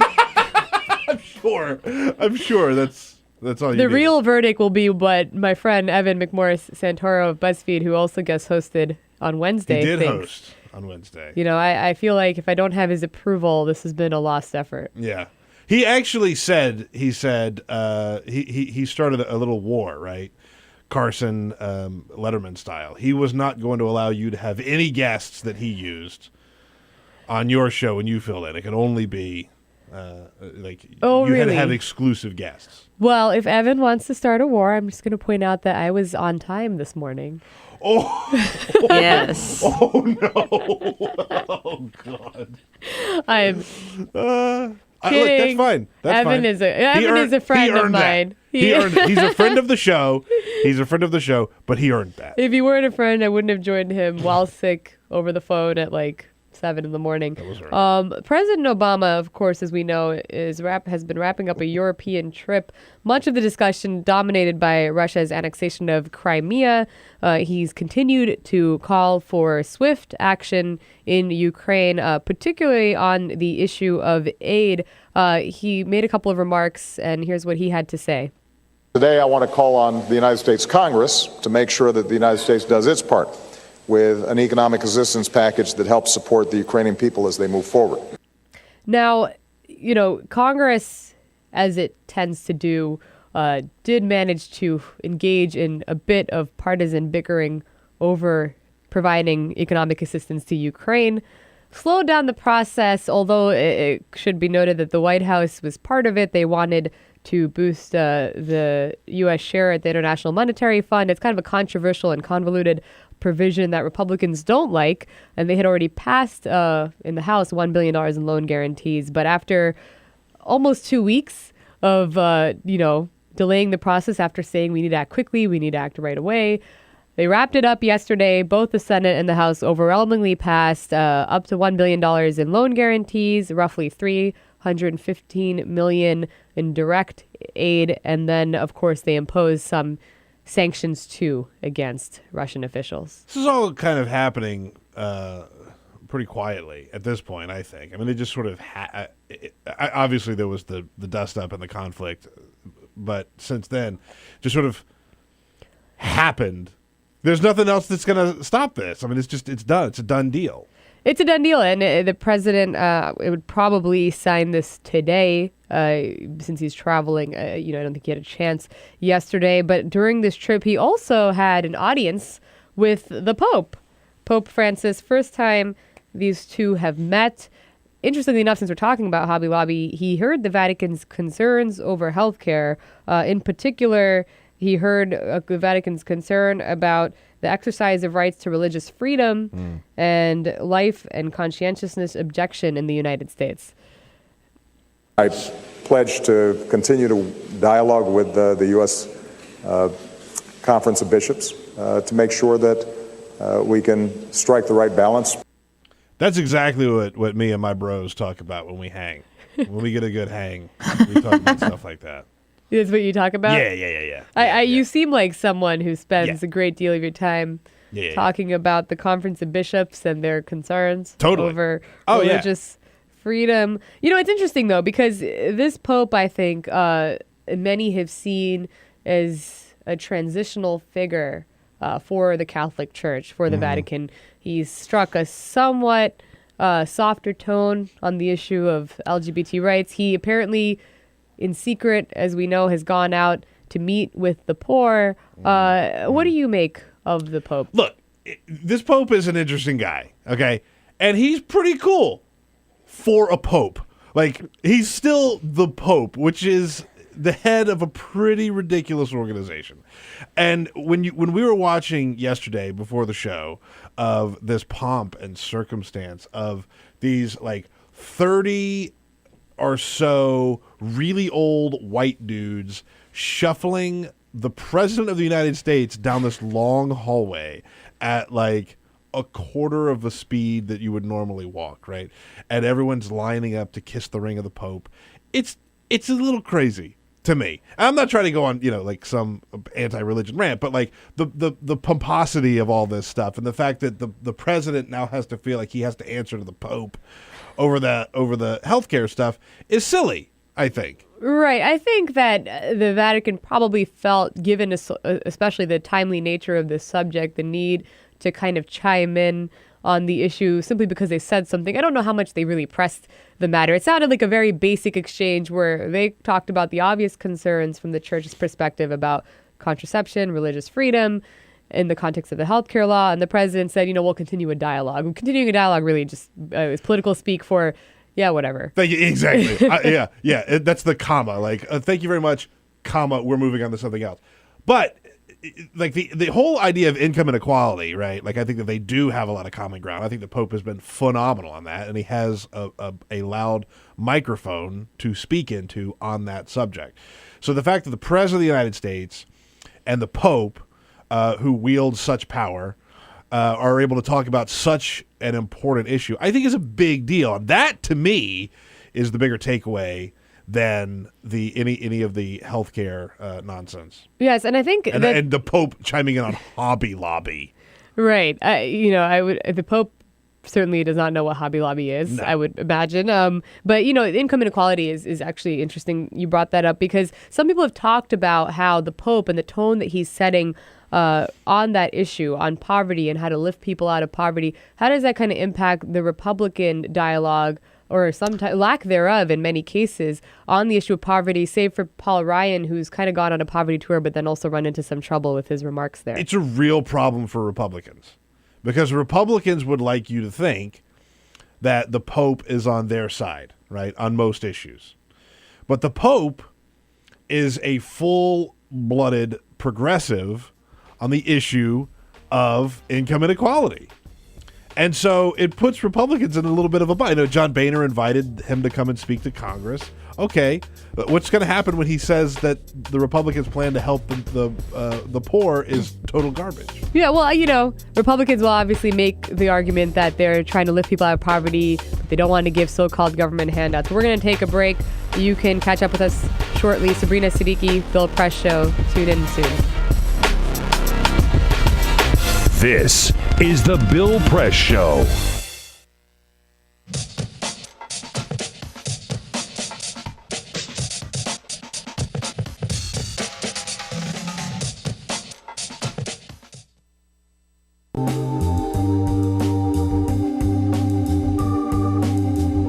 Hey, friends, we'll be back to the news and your commentary and your comments in just a moment. But first, let me just be very, very straight with you. We need your help. You know what Free Speech TV is all about? We're very, very lucky and very proud to be part of it. But it's the only place that you can find completely independent, unfettered, no restrictions, news and commentary from the left all day long, with no corporate money, no commercials, no government money. But without all of that, we depend on you. And we ask for your help and need your help this time of the year. By the way, it's a good time to make a contribution because you can take it off on your taxes. Don't forget that. We know you love free speech. If you didn't, you wouldn't be watching. But again, we can only stay on the air. The only source of funding we have is your help. So many of you have helped already. We thank you for that. And for those of you who haven't yet, you intend to do so, you just didn't get around to it, do it today. Call that number, 877-378-8669, 877-378-8669, or go to freespeech.org. freespeech.org. And make whatever pledge you can. Now, I hope you do it out of the goodness of your heart, but maybe just as a little extra incentive, we'll offer you a couple of special premiums. If you can pledge just $10 a month, $120 a year, we'll give you a Bill Press Show mug and a pound of coffee from our favorite coffee shop, Peregrine, right down on the street level in this building. For $20 a month, $240 a year, very, very special. The best cheese in the world, take it from me, made out in Point Reyes Station, California, from Cowgirl Creamery. They're wonderful, wonderful people. Send you a Cowgirl Creamery a special item. And for $360 a year or $30 a month, you'll get the mug and the Cowgirl Creamery. Now, here's something very, very special. Those of you who can make a very special pledge of $1,000 to Free Speech TV, you get your way to Washington. I've got a deal for you. Carol and I will take you and a guest out to dinner and then invite you here into the studio the next morning to watch the show with all of us. So whatever pushes your button, please be as generous as you can. And again, do it today at that number, 877-378-8669. Take advantage of that tax opportunity to get your tax contribution. And most importantly, to show your support and show your help for Free Speech TV. We are there with you and for you every single day of the week. We need you to be there for us this one special time of the year. Thanks for your help.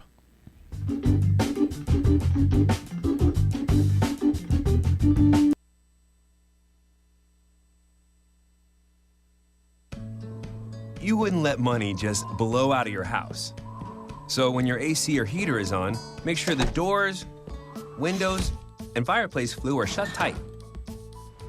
If you're headed out, turn down the AC or lower the heat by 10 degrees. And always keep your water heater set at 120. A little bit of common sense goes a long way. Get more great tips at energysaver.gov.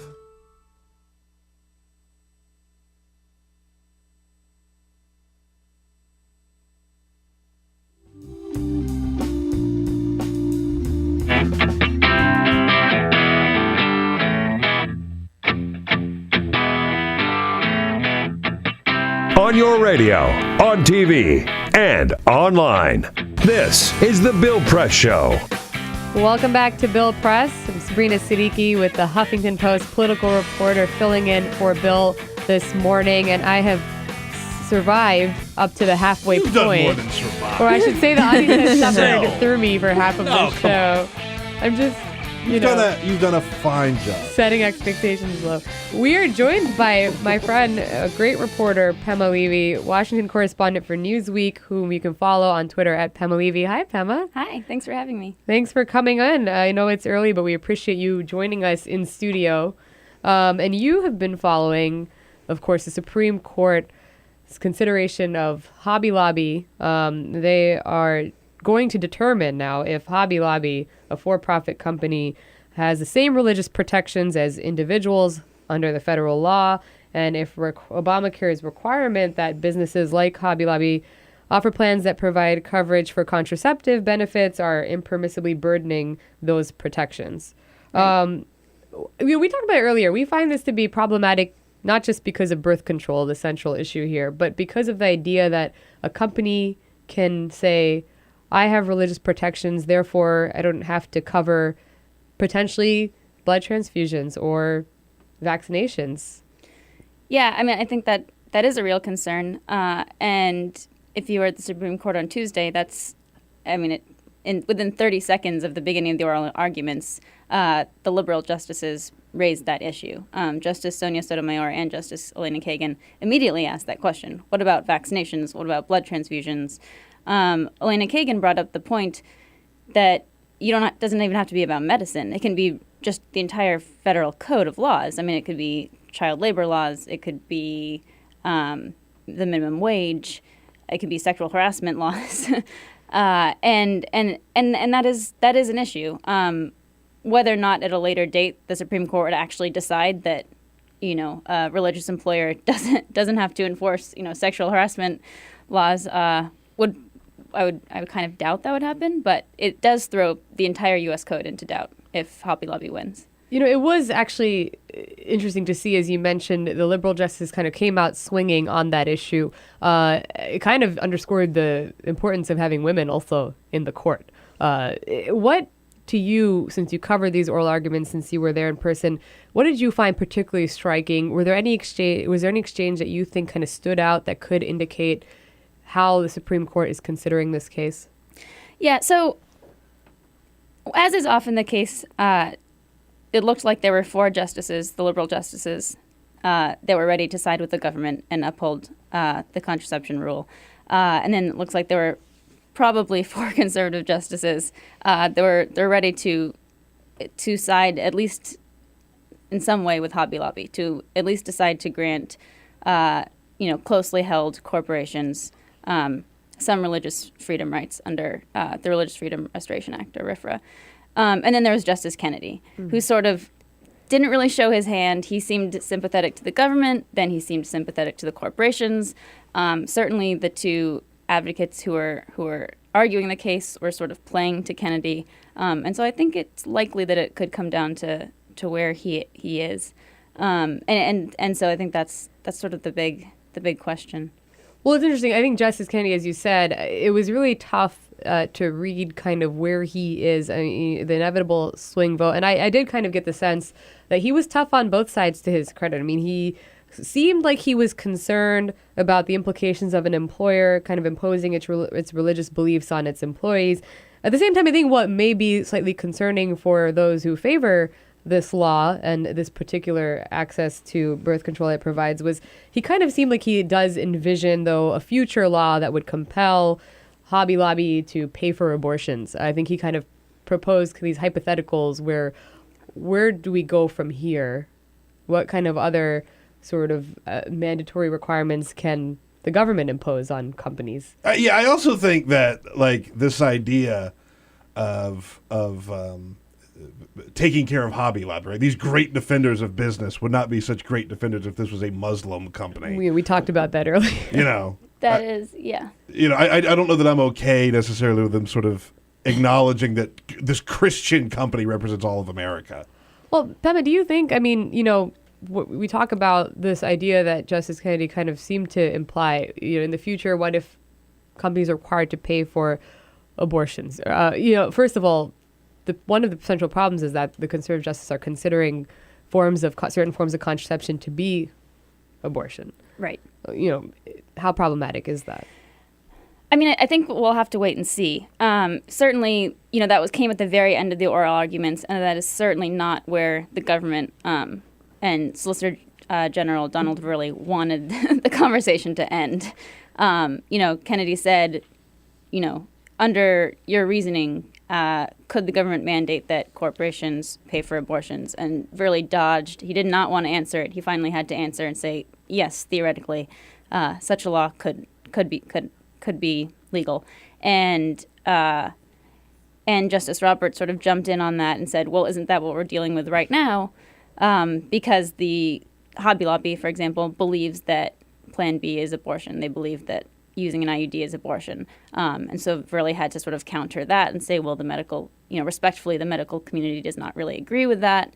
And then Paul Clement, who's the sort of superstar conservative lawyer arguing for Hobby Lobby, he, at the very end, gets 4 minutes of rebuttal, and he immediately jumped on the abortion issue, which means that that Paul Clement sensed that was a winning argument for the conservatives, and wanted to leave the justices with that thought at the very end. Mm-hmm. So, I mean, whether or not that actually ends up being important as a legal analysis, I'm not really sure. But in terms of leaving the right taste in the justices' mouths at the end, that's something that certainly liberals are worried about. It's also interesting. You said, they see this as a conservative winning argument, the idea to liken birth control to abortion, certain types at least of contraception, even though the majority of women, including many Republican and conservative women, do use birth control, perhaps not those, specific types. But at the end of the day, I actually think that there was a case that was made, it's not bad, that this could potentially be a losing argument in the longer scheme of things for Republicans. This particular case with Hobby Lobby kind of was likened to gay marriage, where the tide, though, will shift in terms of public opinion.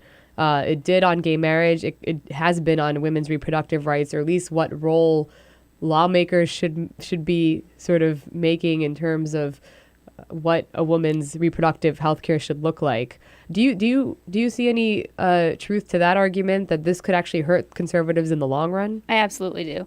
I think the political ramifications of this are really fascinating, and I do believe on some issue, in some ways, that Republicans want to be able to.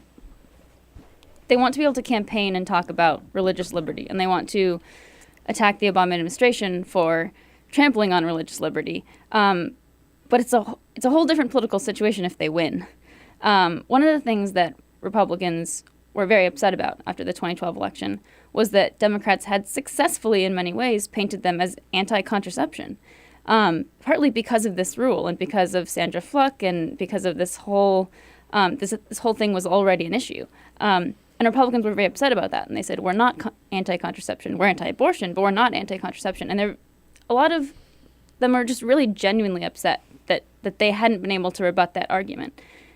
And this certainly doesn't help their case, because this is about contraception. This is about things that many women feel are just legitimate forms of contraception. And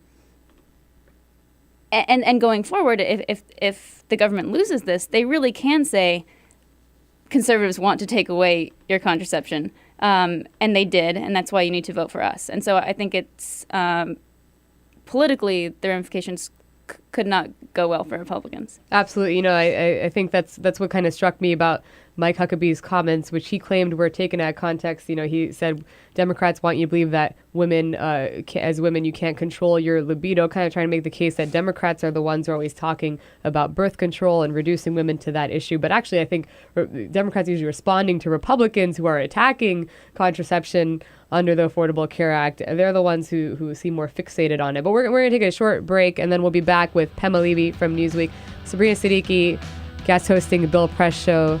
We'll see you after the break. This is the Bill Press Show.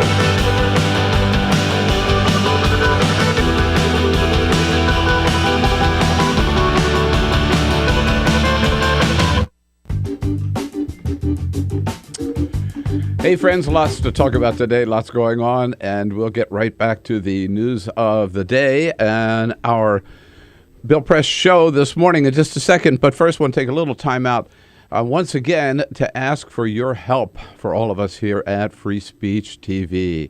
I don't have to tell you how much, I've told you before, how much We love being with you first thing in the morning, bring you the news of the day. We love the fact that you're with us, but you know we wouldn't be here without you, and we really do need your help. That's what makes the difference on Free Speech TV. We don't get any corporate money. We don't get any government funding.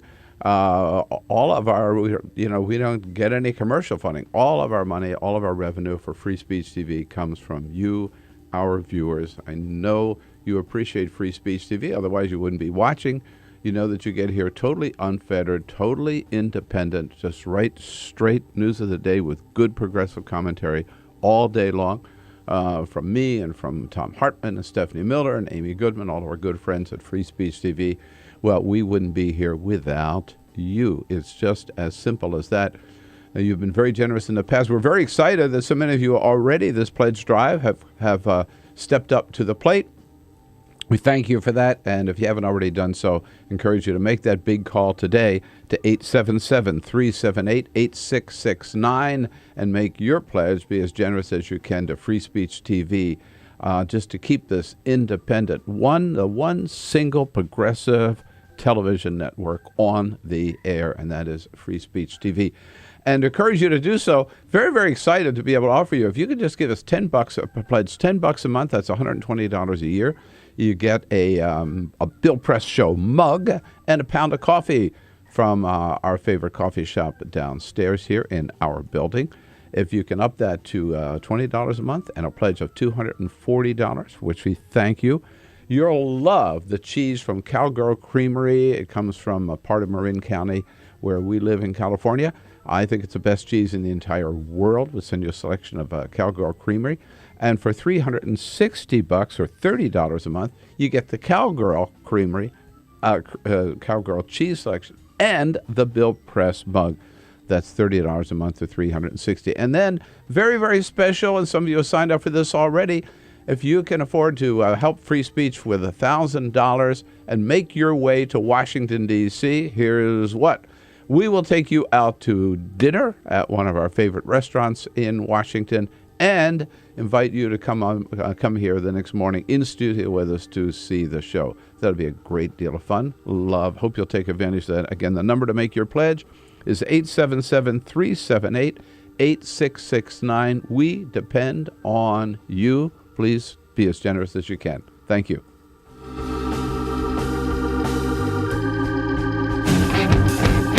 Seen on Free Speech TV and online on TawkrTV. This is the Bill Press Show. Welcome back to Bill Press. I'm Sabrina Siddiqui with the Huffington Post, political reporter there. You can follow me on Twitter at Sabrina Siddiqui. Filling in for Bill, you can follow us on Twitter at BP Show. Like us on Facebook too, facebook.com/Bill Press Show. Listen to us on the iHeartRadio app. You have many ways to keep in touch. We were talking before the break to Pema Levy, political Washington correspondent at NewsWeek, who has been covering our main topic of the day, Supreme Court considering Hobby Lobby challenging a piece of the Affordable Care Act, so-called contraception mandate, as people refer to it. But also, as you say, the media and politicians overuse the term employer mandate. You have a piece at Newsweek. It's called "When is a Mandate Not a Mandate?" And you feel this could kind of reflect potentially where this goes. Can you give us a little bit about? Yeah. So this is an argument that a couple people have raised before the oral arguments, and then it actually ended up coming up during the oral arguments. And I think it could sort of surprise people and become important. Essentially, right, people talk about the employer mandate. And generally the idea is if you're a large business, if you have more than 50 employees, you're supposed to provide them with health insurance. But the word mandate is a little bit of a misnomer because actually there's a second option. You can actually just pay a tax. And so really it's a choice. And you either cover your employees or you pay a tax. And the tax is not some horribly burdensome tax that's going to put you out of business. It actually costs, on average, about half of the cost of actually providing insurance. So companies would actually potentially save money, some of them, by opting to just pay the tax. And this is relevant to the Hobby Lobby case because the argument Hobby Lobby's argument is the government is forcing us to violate our religious beliefs by providing forms of contraception that we don't believe are right. So this comes into play because you can say, well, we're not forcing you because you can just pay a tax. Not everyone agrees with this argument, but it did come up at oral arguments. Justices Sotomayor and Kagan sort of hammered on this point for several minutes. And at one point, Justice Roberts said, he used the word penalty, and Justice Sotomayor chimed in and said, I believe it was Sotomayor, and said, it's not called a penalty, it's called a tax. And Roberts said something like, yeah, you're right. And that could be really telling, because as you, I think, mentioned on the show, 2 years ago, Justice Roberts surprised everyone by upholding the individual mandate, saying, yeah, Congress can't impose a mandate under the Commerce Clause, but they can under the taxing power. He said, basically, it's not a mandate, it's a tax. And that could happen this time. The justices could say, look, it's not actually an employer mandate. You don't have to provide insurance. It's a tax. And you can't bring religious claims against a tax. Absolutely. I do want to quickly, I think Alicia has a caller for us on the line. Yeah, we have a caller. We have Mary out of Ouray, Colorado. She has a question about the Hobby Lobby case. Hi, Mary. How are you? Hi. Really quick. What are the employees of this big company saying? Are they scared to speak up if they feel they really want, to be part of the Obamacare and the coverage for birth control? Are they having any chance? Are they scared of losing their jobs? And what are they asked when they even get hired? How personal do they get in an interview on their religious beliefs or what have you? All I know is if I were young, I would boycott that place. Anyway, so essentially, I don't know if the employees have any input or if they're even allowed or scared to speak up. Pema, what do you think of that? Yeah, it's a really interesting question. Hi, Mary. I have to say I love Ouray, Colorado. I've been there. So isn't it beautiful? It is. You live in a very beautiful place. Nice.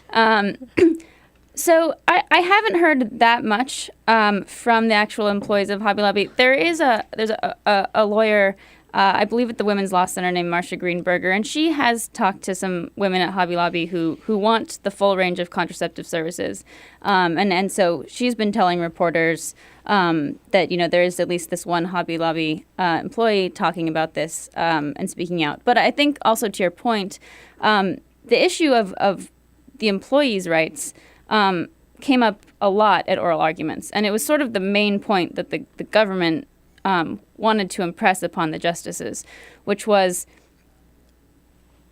religious free exercise for one person is not supposed to take away the rights of other people. And in this case, the right we're talking about is the right to birth control under the Affordable Care Act. And one of the things that the government points to is a case called Lee from several decades ago, in which an Amish employer didn't want to pay Social Security taxes because of his religious beliefs.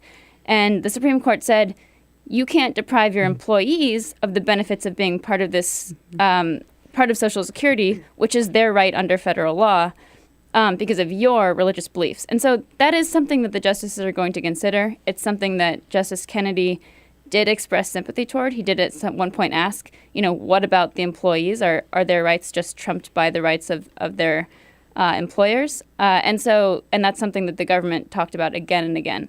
And so I think that, it will have to be addressed by the court on some level. And it definitely has been an argument that's been present. Well, that's what I think is just kind of fascinating about this. Because, we did have this kind of conversation around just the idea of an employer imposing his or her religious beliefs onto employees. In this case, we're literally dealing with tens of thousands of employees. So it's a very large company where, and a lot for me has to do with perception of birth control, just the continuing negative stigma that conservatives are attaching to the idea of women having this kind of access to contraception. And again, in this case, likening types of it to abortion. And, I don't want to necessarily use the S word if I'm allowed to on your radio show, but a lot of this to me in terms of the conservative argument against it has to do with the idea of sexuality, of women in women essentially, they always make the case about that they always tie it themselves to this idea of women having sex, and birth control, therefore should be deemed negatively in that sense. Yeah. I mean, it's certainly, in terms of this case, certainly no one really wanted to go there, right? Everyone wanted to make this about religious liberty. And in a lot of ways, religious liberty claims are going to be, are the issue legally under RFRA. But the nature of the nature of birth control and that the fact that that's a sensitive topic was actually raised at the court. Paul Clement, arguing for Hobby Lobby, said you need to give special consideration to contraception because it's a sensitive topic, whatever that means. Yep. We're going to take a quick break. We'll be back. Sabrina Siddiqui, Bill Press Show. This is the Bill Press Show.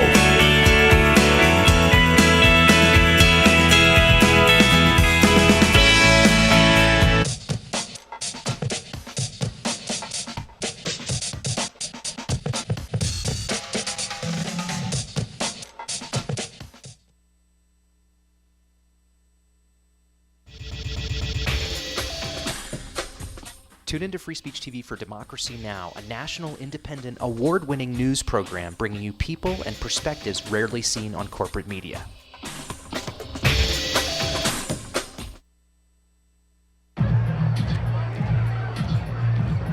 If you drive buzzed, it could cost you around $10,000. You'll face major legal fees, major fines, and steep insurance penalties.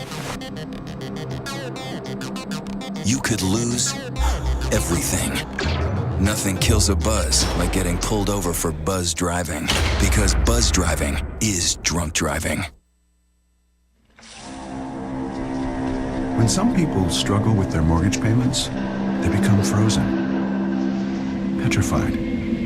Not knowing what to do, they do nothing.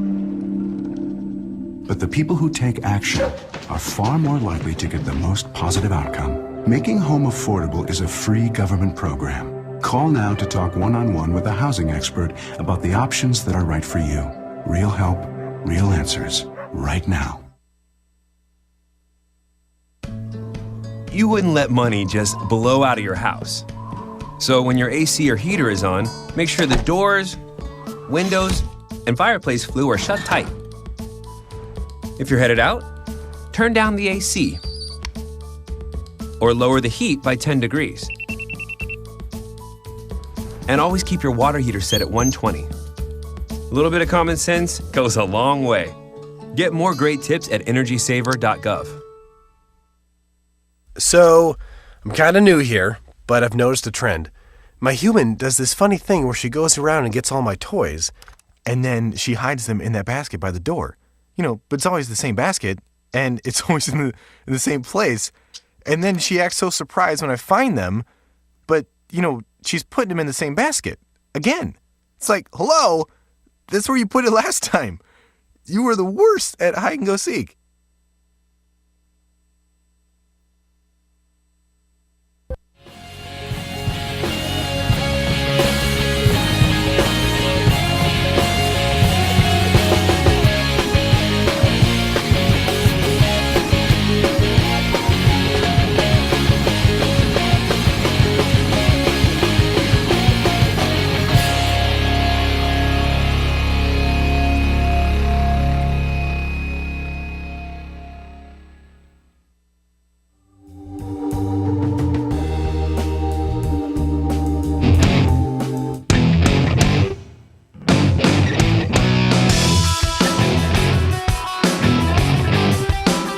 This is the Bill Press Show.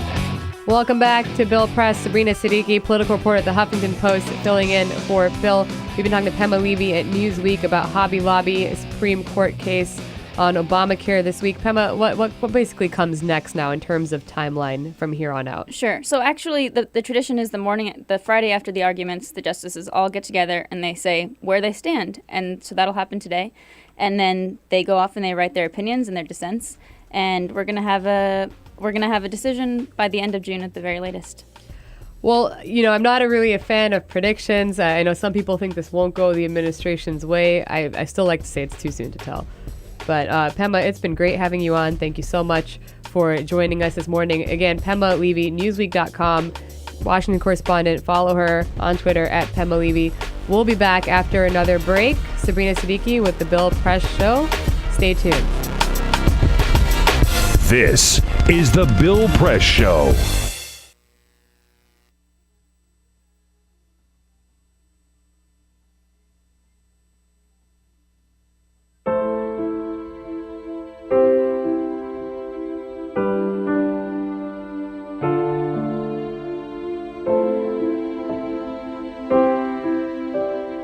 I have run these canyons for 6 million years.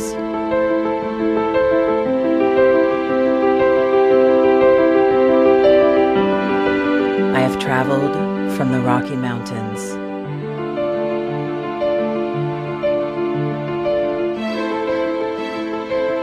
to the deserts, through scorching heat and freezing cold, from the land of the dinosaurs to fields of food.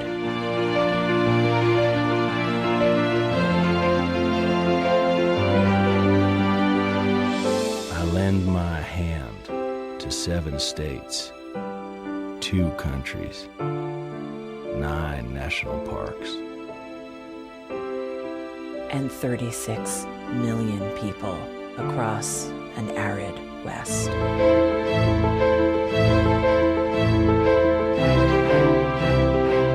am not the strongest or the largest, but I am the hardest working.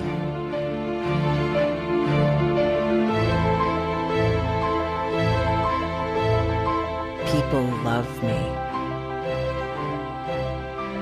My playfulness, My beauty. my power,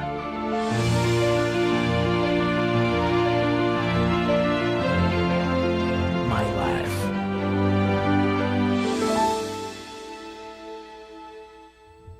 But I don't think I can offer any more. I am tired. I am tired, tapped, and tied. Of the hundreds of major rivers in the world, I am one of the few who no longer kisses the sea. Battles to harness my soul have been won and lost.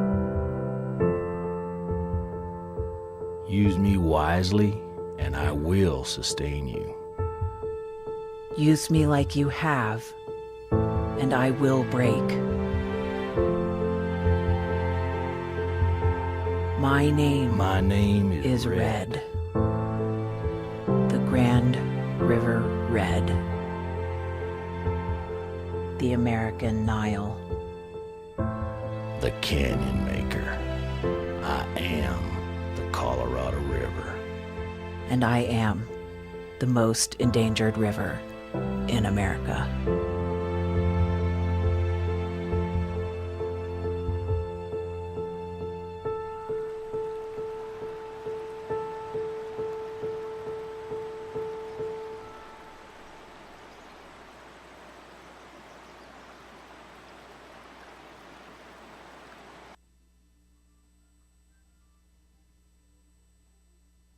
So, I'm kind of new here, but I've noticed a trend. My human does this funny thing where she goes around and gets all my toys, and then she hides them in that basket by the door. But it's always the same basket, and it's always in the same place. And then she acts so surprised when I find them, but, she's putting them in the same basket. Again. It's like, hello? That's where you put it last time. You were the worst at hide and go seek.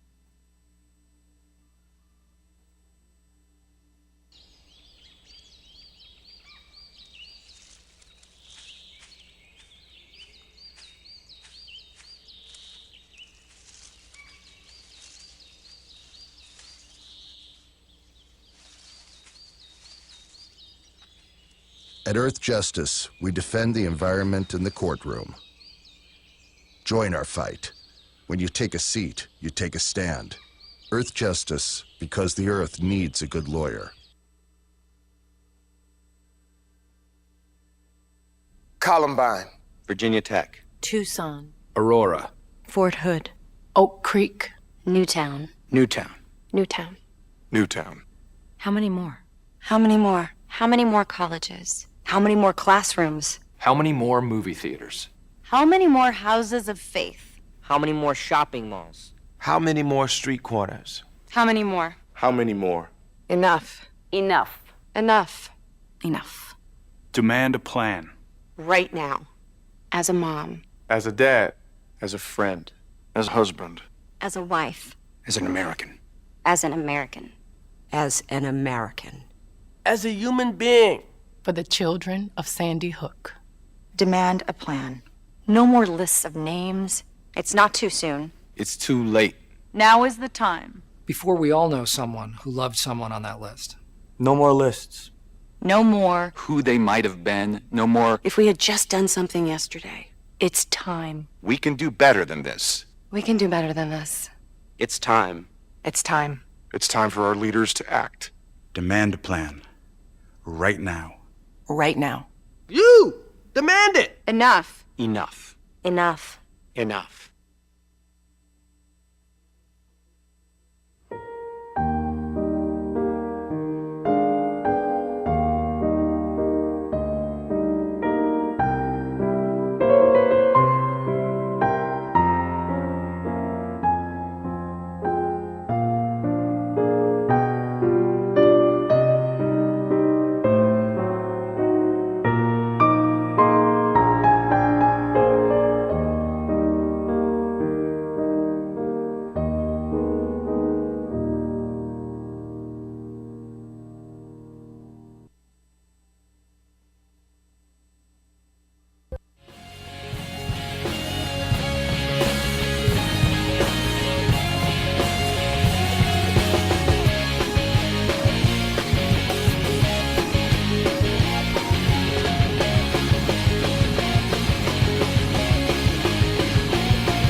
Broadcasting around the nation, on your radio, on your TV, and online. This is The Bill Press Show. Welcome back to The Bill Press Show. I'm Sabrina Siddiqui, political reporter at the Huffington Post. I'm filling in for Bill today, who's wrapping up his trip to Hawaii. I feel like I don't see much of Bill on the show lately. I'm wondering if Bill is still the host of the show. He's got that Friday flu which is today, named for him. But no, I'm just kidding. I love Bill. He's going to be back next week for all of you who've been missing out. I'm joined in the studio by Peter Ogbert, our executive producer. Hey. We have Elisa Murphy running the board. We've got Hey. Alicia Cruz, who's screening calls. And we have Cyprian Bolding, our videographer. We'd love to hear from you. We've had a call about Hobby Lobby. Feel free to chime in on anything else. 866-55-PRESS, 866-557-7377. You can watch us on Free Speech TV, DirecTV Dish Network. Tune in on YouTube at TawkrTV. Tweet us at BP Show. Like us on Facebook. Go to BillPressShow.com. Do all of those things. And we have my friend Alex Seitz-Wald here now, political correspondent at National Journal. Hey. You can follow him at Seitz-Wald. Welcome, Alex. Thanks for having me. You know, although you cover politics, we kind of want to kick it off with Joan Rivers, because why not? Naturally. Just to kind of switch gears a little bit. Now, she was on Jimmy Fallon. She was. Peter, Tonight what Show was with going Jimmy on? Fallon. So here's the deal. Joan Rivers, way back in the day, used to be the permanent fill-in host for The Tonight Show when it was hosted by Johnny Carson.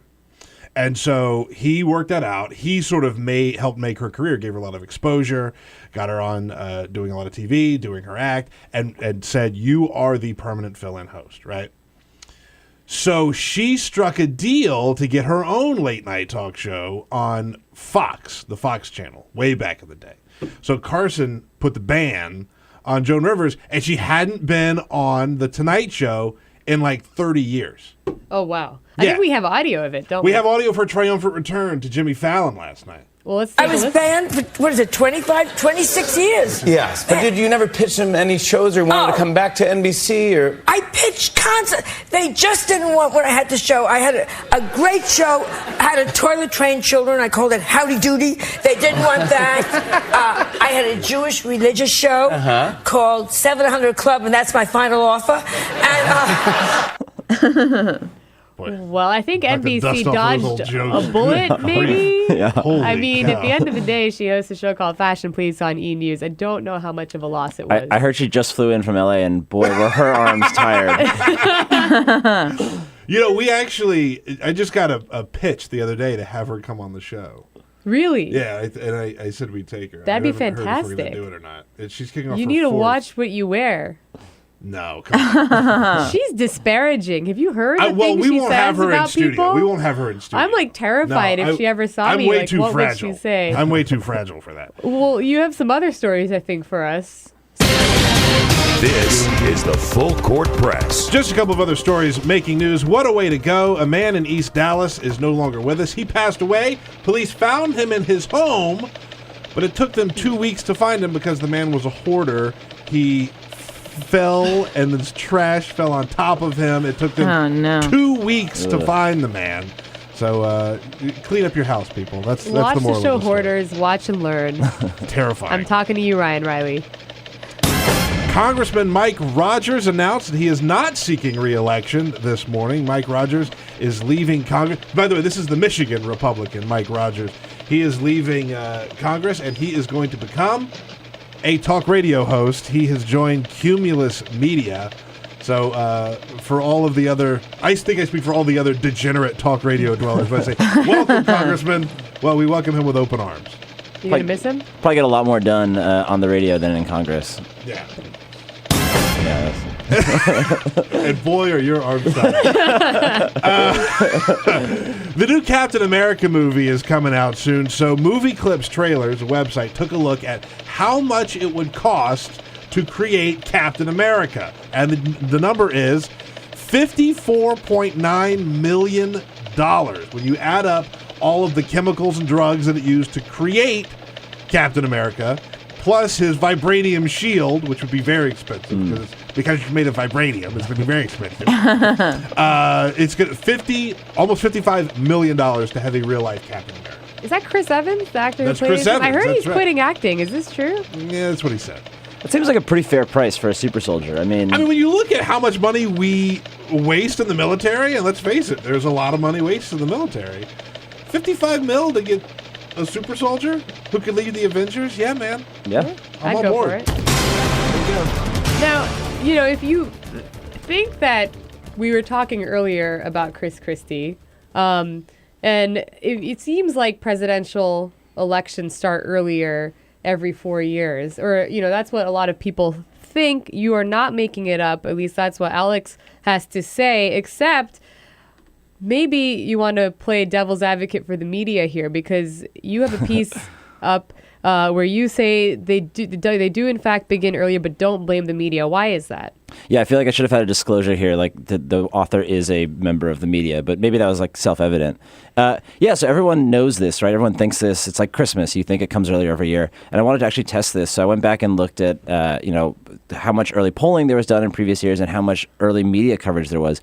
And without a doubt, every 4 years, or really every 8 years, whenever there's an open presidential election, because that's naturally going to drive more attention, there is more media coverage. And this year especially, there's like almost twice as much media coverage. And I did this by looking at number of stories written newspapers, written for broadcast, and there's almost twice as much coverage as there was at this point in 2008. So early 2006. Yeah, I think you looked at the Nexus database. It's kind of remarkable. Alex found that so far this year, all American publications have written 520 stories that mention the 2016 presidential election or race. That's triple the number from January through March of 2006, where there were just 176 stories.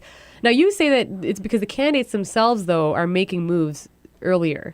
Yeah. So this is why I say don't blame the media. I mean, maybe partially, but mostly I think it's warranted, this coverage, because you never had anything like Ready for Hillary, for instance, which started in January of last year of 2013. So that would have been the equivalent of 2005, 2008 race. So the candidates are gearing up early. They're going to Iowa. They're fundraising. They're putting in infrastructure in place. So it makes sense that if you're a reporter covering politics, you want to stay abreast of this. And important things are happening. People are going to drop out of the race potentially. Front runners like Chris Christie could fall. So it's an important time to be paying attention.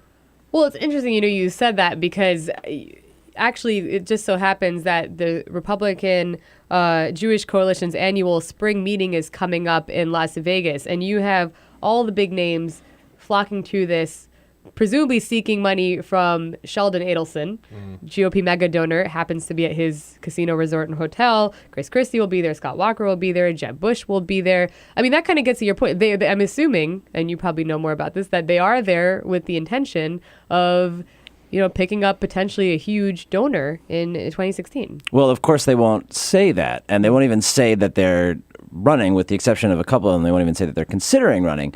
But it's pretty easy to put two and two together here. Sheldon Adelson gave $90 million, I think $92 million, he and his wife, in the 2012 election.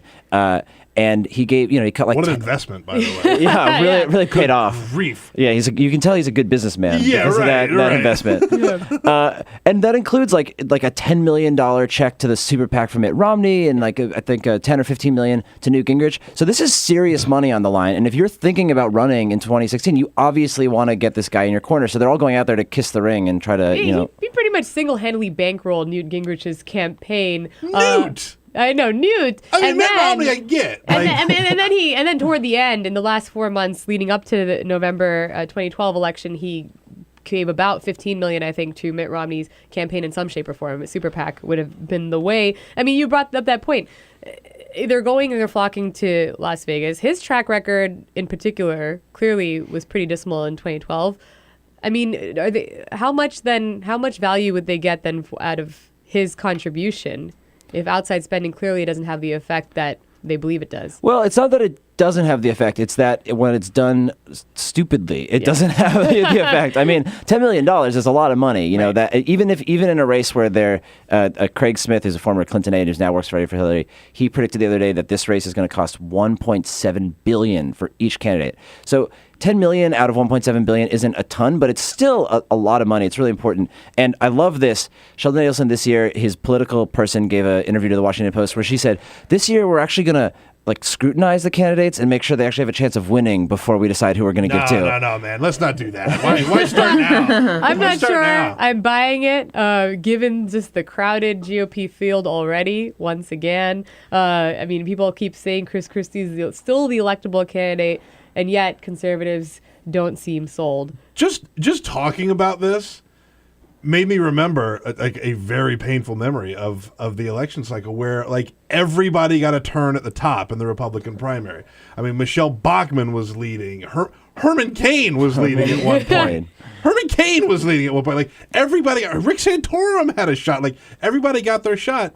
And it was all, how much of that was due to money or momentum, or how was it that everybody just started jockeying there? I think what was going on there was Mitt Romney was the front runner from day one, but you had a ton of conservatives who didn't want Mitt Romney, and they just weren't sure who the not Mitt Romney guy was. So everybody had a turn being, or gal, in the case of Michelle Bachmann. Sure. So everybody had a turn being not Mitt Romney, but there could only be one not Mitt Romney in the end, and it didn't matter because Mitt Romney won. And that's kind of what I meant when I wanted to make the point that the outside spending can be very detrimental to the process. Because it's clearly, giving people a shot to just dominate when, in fact, they're not going to be the nominee and they certainly will not be the president. We're going to take a quick break, but then we'll be back with Alex. Bill Press Show. Sabrina Siddiqui, your guest host. Stay tuned. This is the Bill Press Show.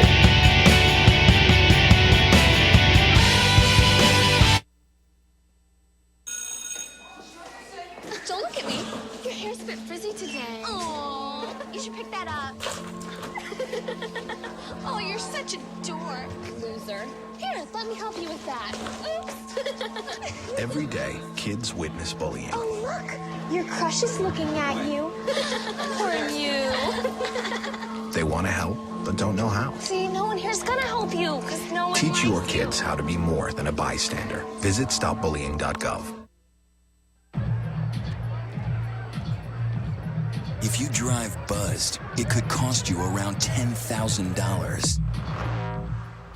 You'll face major legal fees, major fines, and steep insurance penalties. You could lose everything. Nothing kills a buzz like getting pulled over for buzz driving, because buzz driving is drunk driving. When some people struggle with their mortgage payments, they become frozen, petrified. Not knowing what to do, they do nothing. But the people who take action are far more likely to get the most positive outcome. Making home affordable is a free government program. Call now to talk one-on-one with a housing expert about the options that are right for you. Real help, real answers, right now. Here at the GED Pep Talk Center, we have pep talkers standing by to get you motivated for your GED diploma. Text the name Terry to 69222 for a sympathetic pep talk. You show people what you really are. Or for a gentle pep talk, text the name Deborah. You know you're going to make people very proud of you. And if that's not enough, text the name Danny for an extreme pep talk. Prove everyone wrong. Show them you're the boss. Get your GED pep talk and find free GED classes. Text the name of the person you want a pep talk from to 69222.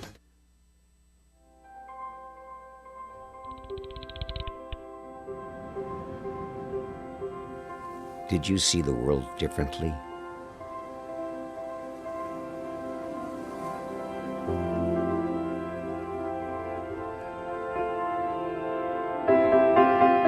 Did you celebrate the victory?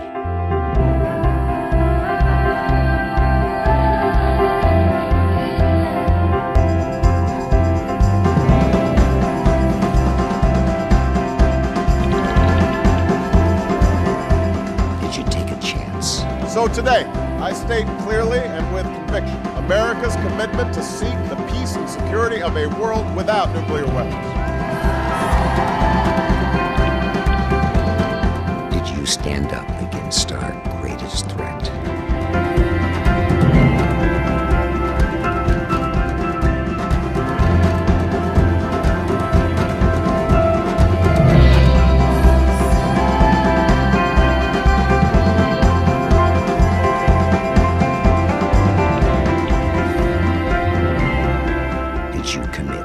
Change the world.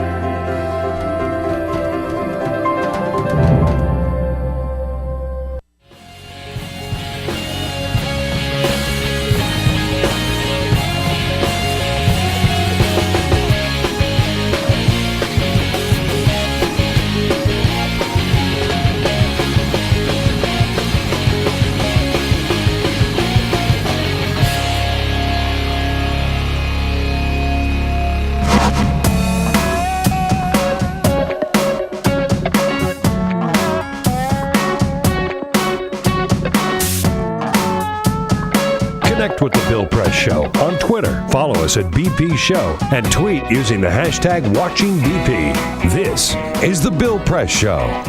Welcome back to Bill Press Show. I'm Sabrina Siddiqui, politics reporter at the Huffington Post and filling in for Bill this morning. You can follow me on Twitter at Sabrina Siddiqui, and you can follow the show at BP Show. Tweet us, tell us what you think, like us on Facebook. We were talking about presidential elections, and we happened to mention super PACs and outside spending, so I feel a little obligated to extend an apology to a friend of our show, Jonathan Levy, frequent guest host, who is a little offended by, Jonathan was in here on a week ago. He came in and helped me host the show. He feels discriminated against. Well, look, Jonathan will always have something to complain about. Yeah. Super PACs are people too. Super my friends. PACs That's are right. people too, my friends. We were talking about this, what people kind of dubbed the Sheldon-Adelson Convention. It's actually a Republican Jewish Coalition meeting, and a lot of the 2016 hopefuls will be there. One interesting point is that they do have a Q&A session with a lot of the attendees. This time, they are apparently asking that people submit questions in advance. That's not something that they used to do, and this is being regarded as a move to protect Chris Christie from questions about Bridgegate. What do you make of that? And maybe the Republican sort of establishment is trying to protect him, recognizing this will be a big issue. Well, and Adelson and Christie have some history. They go back. He's been friendly in the Adelson orbit. So I could totally see Adelson wanting to protect Christie. And I think they still, this was like their shiny new toy that they were really excited about. The establishment kind of swing of the GOP got a little bruised up, but I think they're still hoping that he can come back and be in ship shape. So they're trying to protect him as much as possible, and they're hoping that this report that came out on Bridgegate yesterday, which has some problems. Commissioned by his own lawyers. They didn't interview Bridget Kelly, the woman who sent the time for some traffic problems in Fort Lee email. But anyway, they're trying to hope that what could go wrong? No one was under oath, etc. Yeah. But they're hoping that will kind of sweep things under the rug, and he can recover before the primary gets underway for real. We were talking a little bit about the people who won't openly say that they are in fact running for president, but I think Rand Paul is one of the people who's been most transparent about his ambitions. At the very least, when you ask him about it, you don't get the whole bogus, I'm just focused on my state and the people of Kentucky. I am focused on fulfilling my role as a United States Senator. He's basically I'm looking at it. We're talking about it. And, there's a law that would allow him to seek a re-election in Kentucky as a senator and run for president. He's got his super PAC. He has a 50-state network now. It includes 200 people to help him with financing and with grassroots efforts. And he's been topping a lot of these early polls that you mentioned earlier, CPAC, and just a number of polls with younger Republicans. He was at UC Berkeley talking about the NSA. Do you think that he's a dark horse here? Some people are inclined to dismiss him because he seems a little out there for the traditional Republican brand. Yeah, I'd say dismiss him at your own risk. I mean, I don't even think he's a dark horse. I think he's a light horse leader, whatever. I'm not good with horses, but you know what I'm saying here. He's the horse candidate. He's the horse candidate. He's from Kentucky. They got horses in Kentucky. Candidate. Yeah, he's Rafalka. Oh, it's too soon. No, he is very strong, and I mean, people dismiss him because of Ron Paul, and he says he's not going to take any questions about Ron Paul, which we'll see how that works out for him. But he is not his father. He is a much savvier politician than a father. He's a pretty effective legislator too, I have to say. In the Senate, he's actually gotten stuff done, and I think he represents a kind of ascendant wing in the party that no one else is really speaking to as effectively. So I would not count him out at all. It's interesting you said he doesn't want to field questions about Ron Paul. Dave Weigel wrote a piece for Slate, I think last week, pointing out that one of the arguments Rand Paul has taken out there is that Hillary Clinton, when we're weighing her presidency, he's gone on this attack on former President Bill Clinton, calling him a sexual predator, reviving the Lewinsky scandal. And he seems to want Hillary Clinton to have to answer for Bill's misendeavors back in the 90s. We're talking about 20 years ago. But he won't answer for his father, who literally just ran for president 2 years ago and is still very active. Yeah. So, I mean, it's blatantly hypocritical. But I have two theories about this, why he's going after Bill Clinton on this. One is that, he wants to bring it up and it's unsavory. But the other one is Bill Clinton is Hillary Clinton's secret weapon in 2014. She can't be campaigning across the country because it's, anywhere she moves is going to attract so much attention and she can't even poke her head up. Bill Clinton can. So if he can kind of at least take Bill Clinton down a peg and try to, minimize the advantage that he can give to her, maybe. Maybe. It's savvy if that's what's going on. Who knows? I mean, that's kind of ascribing 12-dimensional chess. I mean, we also him. know how effective he was in the Obama campaign. I mean, you have to remember his speech at the convention in 2012 and the impact that he had. I think the Obama campaign has openly spoken after the fact about how much they benefited from having Bill Clinton as an advocate. Totally. But remember back in 2008 when he did Hillary Clinton no favors by going after Obama with some vaguely racially laced language and was actually probably like a net negative to her in 2008. He's come around. Right. So I think what Rand Paul's trying to do is like plant a seed in Democrats' minds. Like, oh, remember 2008? Remember this guy is like, you don't want this guy campaigning for you, even though you do. But Rand Paul doesn't want this guy campaigning for them. Although people have very short-term memories, I feel. So I'm not entirely sure that they are remembering 2008 as much as he would like them to. And beyond that, I don't know that anybody remembers and or cares about the Bill Clinton affair from 20 years ago. Yeah. I mean, a lot of today's political reporters, I mean, you know, they were kids. Well, not only were they kids, but I think the public, too, has gotten over, by and large, the sex scandal being an be-all, end-all. He's not even actually a candidate. So in that sense, it doesn't matter. Alex, we kind of fulfilled this prophecy of yours by talking about 2016. Self-fulfilling prophecy. It is a self-fulfilling prophecy. I think the media still gets a little bit of blame. You don't have to write about every poll, every move. But thank you so much for coming on. Alex Seitz-Wald, political reporter at National Journal. Follow him at Seitz-Wald. We're going to take a break. Sabrina Siddiqui from Huffington Post, guest hosting Bill Press. We'll see you after the break. This is the Bill Press Show. So this is my computer. This is your computer. Let's go on the internet. Let's go. Click it. Yes. Okay.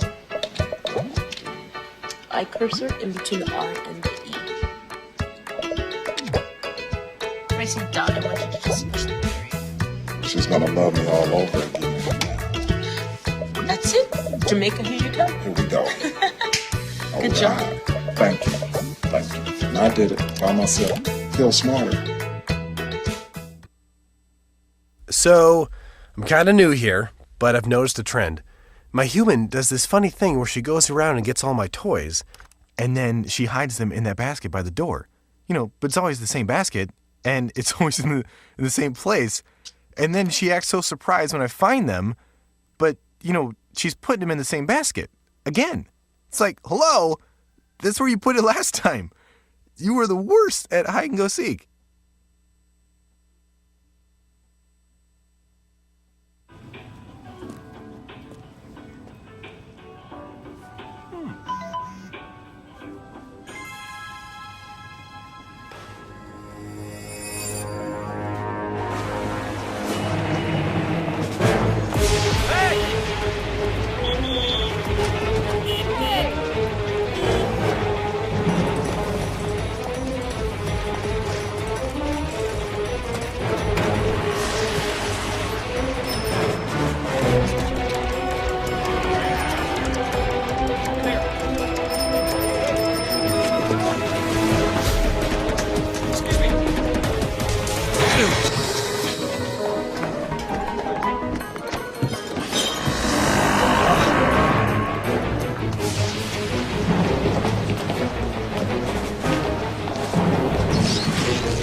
So, same time next week?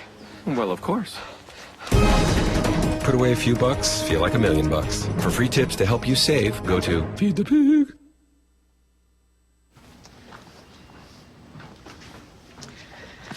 All right. I know this isn't any fun to talk about, but we should. Okay. So who's going to do what? I'll pack the dead batteries. Great.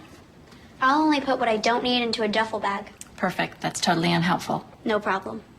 Meanwhile, I will try to comfort everyone by speaking in a calm voice. And I'll try to get the generator going without any gas. Oh, let's not forget the cell phones, which probably won't work. Right. And who is going to handle supplies? I can forget to do a list for us. Thanks, pal. Well, I think we couldn't be any less prepared. I'm proud of you guys. Talk to your kids about who to call, where to meet, what to pack. Visit ready.gov/kids for tips and information. Hey, thanks for stopping by. You know, I followed your character since the first episode. I'm a big fan. Big fan. Thank you. And listen, your storyline, it makes for incredible TV drama. Thing is, your drug use is very adult content. Too adult for the kids. So I'm gonna have to block you. Oh, man. Yeah. Well, have a good one. You're a nice lady.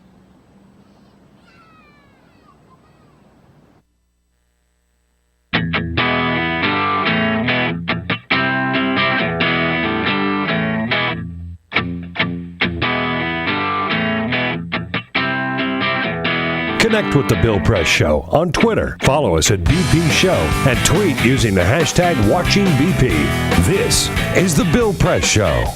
Welcome back to the Bill Press Show. I'm Sabrina Siddiqui, political reporter at the Huffington Post, and filling in for Bill on this Friday morning. We are in our last half hour, and we have, fortunately, a feast in front of us, courtesy of the good folks at District Taco. And our latest guest, Anye Agu, is with us. He's the regional manager. Thank you. I love your place, I have to say. I can't even see you over the mountain of tacos that we have in studio right now. This is terrific. I tend to spend my time buried in just like a mountain of tacos. Right? I love Your tacos. That's all I do. I sleep, eat, dream taco. I mean, that's it. I would be shocked if we don't have fans in the DC area of District Taco. You should tell us about it on Twitter at BP Show using the hashtag WatchingBP. Anya, you guys have a remarkable success story. Yes. Tell us kind of just where it all began. Well, it began with Osiris. You know, Osiris and Mark. Osiris is he's a beast. You know, he just doesn't take no for an answer. He doesn't stop. And thank God that, you know, the construction, you know, field was going under and he had to do something else. And it was him and his neighbor, Mark, and they pretty much said, you know what, let's do something exciting. I just got back from Mexico. There's food just everywhere in the streets. And it's the food cart thing and the street meat. And we were ahead of the curve. We were ahead of this popularity with food trucks. And so that's really where it started. And it started with catering and, you know, just popping up everywhere near metro stations in Virginia. And we just grew a fan base because Osiris is very hands-on. Like, he's always, you know, he likes to talk to his customers. He handles the Twitter. And you get a boring tweet, probably Mark. You get something crazy and live, it's Osiris, you know. And after, you know, just building up that fan base and just building up popularity, building up the brand, it was like, you know, let's make a change. Let's do brick and mortar now. I think we can do it. It was a huge leap. And this was, I would say, over 4 years ago when they made their first leap. But it worked. Arlington was a success. And then we moved into D.C. And now we're just, you know, we're going to make our name known. How many brick and mortar locations do you have now? Currently, we have Arlington, Eastern Market, Metro Center F Street, and DuPont will be open very soon. Wow. I mean, that's incredible. 1919 M Street. Sign went up yesterday. Food truck stemming awesome. from just a conversation into 4 locations. And what's fascinating, I think, is that you guys are getting out of the food truck business now, right? Sadly, we But are. I mean, it's. I do love food trucks. I like food trucks it's just too. Experience of it. I wouldn't say out of it. I mean, we're doing catering, so you can always sure. have us. If you want us at your doorstep, we'll be there, catering. But we sadly will no longer be, you know, at Clarendon and Courthouse. And sorry, guys. But I think that is a goal of a lot of food truck operators. Like, Exactly. look, everyone loves food trucks, right? Mm-hmm. Exactly. But food trucks are a way to bring really, really good food to you. And at the end of the day, what you want to do is have people switch that equation around, right? Have them come to you. Absolutely. And so you guys have done it. I think that's remarkable. Yeah. I mean, it's been a long road. It's been very tough, but we love it. And it's really passion. Everyone who works in this company, it's about passion. We love what we do. We love meeting people. We love 100+ people per day. It's the business. You mentioned social media. You mentioned Twitter. I mean, you kind of came up at a point where that's a really great way to engage, especially if you're a food truck. It's not as easy, of course, to just have people walking by or you know, having them call you on the phone to find out about you. What role did social media play in your path to success? A huge role. It was almost like District Taco and social media blew up together. Because without social media, we don't pay for marketing. We don't do it. We feel as if our food will speak for us, and the way we work on social media via Facebook, our cycling team, just everything that we do. And like I said, Osiris is living proof of it all. He's very social media oriented because he lost weight eating this. Is that right?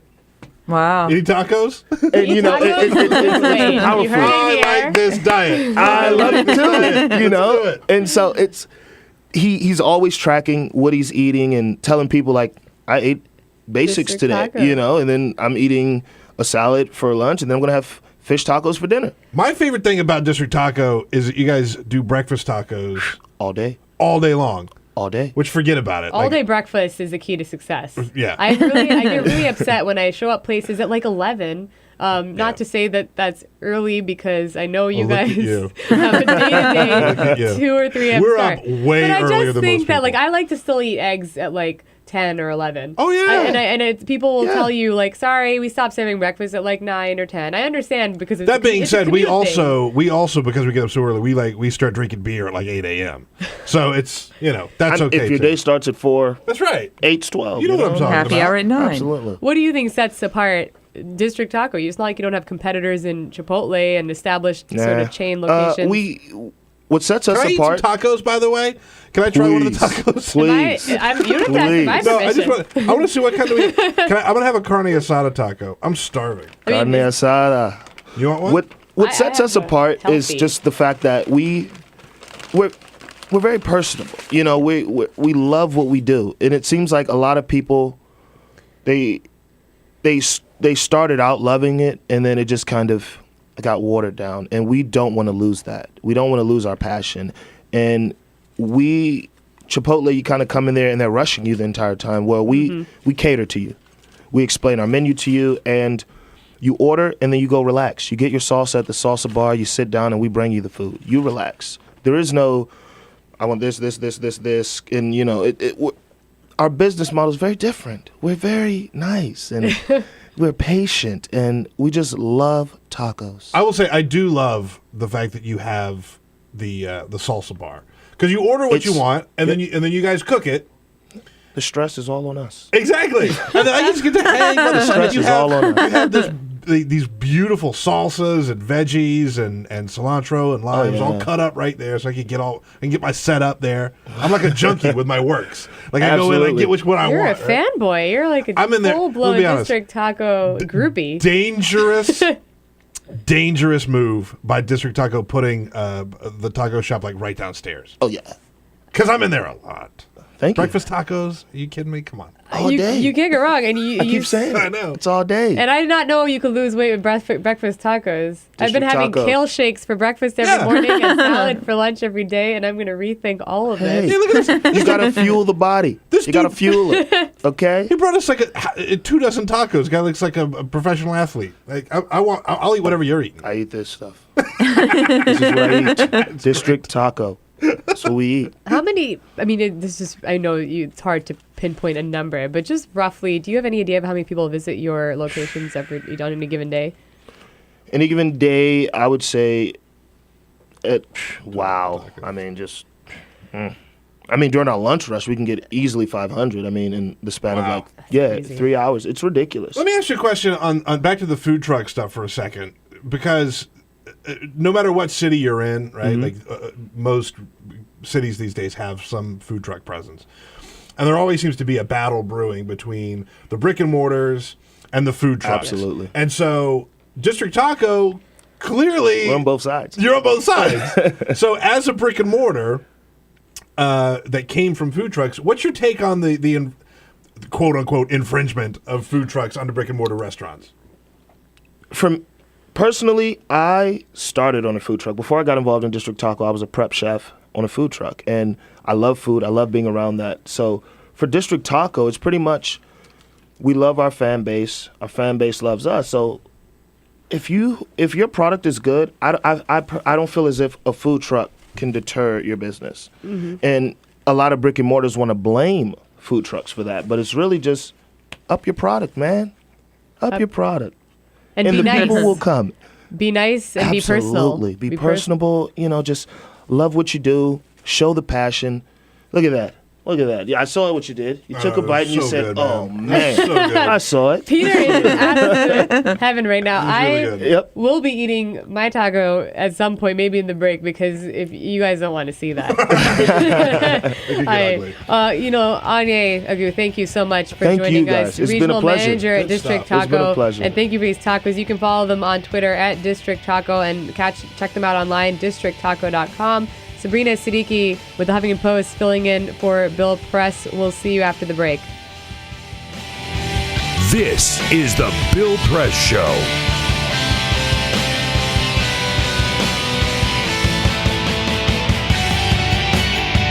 So this is my computer. This is your computer. Let's go on the internet. Let's go. Click it. Yes.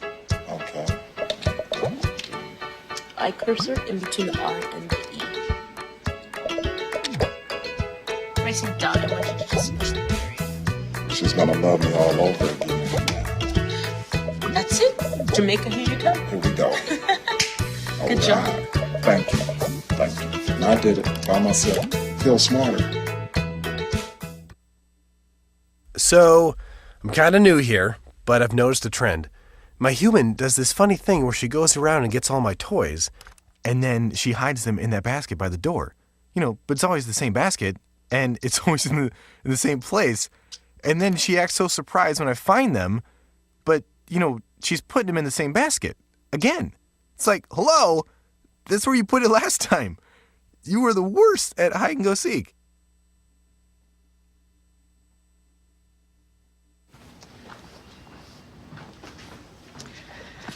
All right. I know this isn't any fun to talk about, but we should. Okay. So who's going to do what? I'll pack the dead batteries. Great. I'll only put what I don't need into a duffel bag. Perfect. That's totally unhelpful. No problem. Meanwhile, I will try to comfort everyone by speaking in a calm voice. And I'll try to get the generator going without any gas. Oh, let's not forget the cell phones, which probably won't work. Right. And who is going to handle supplies? I can forget to do a list for us. Thanks, pal. Well, I think we couldn't be any less prepared. I'm proud of you guys. Talk to your kids about who to call, where to meet, what to pack. Visit ready.gov/kids for tips and information. Hey, thanks for stopping by. I followed your character since the first episode. I'm a big fan. Big fan. Thank you. And listen, your storyline, it makes for incredible TV drama. Thing is, your drug use is very adult content. Too adult for the kids. So I'm gonna have to block you. Oh, man. Yeah. Well, have a good one. You're a nice lady.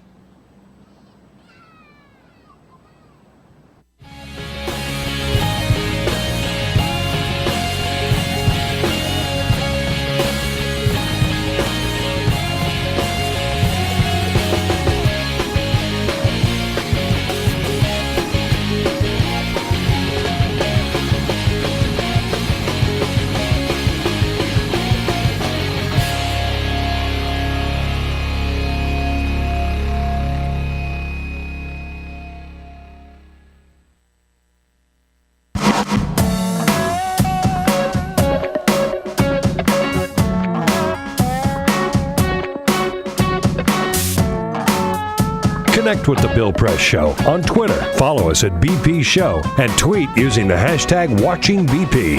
This is The Bill Press Show. Welcome back to Bill Press. I'm Sabrina Siddiqui, politics reporter at the Huffington Post. I've made it through most of the show. I'm filling in for Bill, and he will be back next week. Again, I just want to remind you, even though we're coming to close, you can tweet us at BP Show with the hashtag WatchingBP. Peter, something that I actually came across yesterday was the issue of anti-harassment policies in college and the fact that there are not ample protections in place for LGBT individuals. We were talking about Hobby Lobby, and a lot of people are looking at that in the context of birth control. But the issue has been raised about what the broader implications would be if the court were to rule in Hobby Lobby's favor, because there is still a lot of stigma around the LGBT community, the kind of protections they need, the coverage they need, transgender treatments, HIV, if they're HIV positive, coverage around that. Patty, it's a lot of it, I think, certainly would focus on not only the sexuality of women, but the sexuality of LGBT members of the community. Absolutely. Absolutely. And we just kind of actually incidentally got over this particular law, SB 1060 in Arizona, 1070 in Arizona. And you have, all the kind of, you had all the business community coming out against a discriminatory law. I'm sorry, I messed up. It's 1062. There's so many laws to keep in your head. And I was like, why am I not naming the right one? But, it would essentially have allowed businesses to say, we don't want to serve LGBT people. And with the story I came across, it was a different type of protection that's missing, and that was the issue in colleges of people who are LGBT being harassed, being cyberbullied. I interviewed Senator Patty Murray, Democrat from Washington, Democratic member of Democratic leadership, and her intern, his name is Christopher Sharp. Now, he is 24. He's a student at the University of Houston downtown, and he was running for student government. And he is openly gay. He talked about being HIV positive in his campaign. And next thing he knows, he's in the dean's office, and there are flyers that the dean hands him that were being spread around campus. It has his picture on them. And in capital text, it says, "Want AIDS? Support the Chris Isaac homosexual agenda," Isaac being his running mate. On the back, somehow someone had accessed his private medical records, either by hacking or breaking into where he may have kept them. And it had, in fact, that he is HIV positive. Just an incredibly terrible thing to do to someone. But worse is that the dean said, look, we'll try to investigate, but there's really nothing I can do about it. It's free speech. That's terrible. That's terrible. I mean, it's a terrible reminder that, look, we are not going to convince everyone that being gay is not a sin, right? Like, there will always be people who think that homosexuality is evil. I just having grown up in the South and knowing the people that I know, it's just a generational thing that will eventually find its way out of society, but you're just going to have people who always think like that.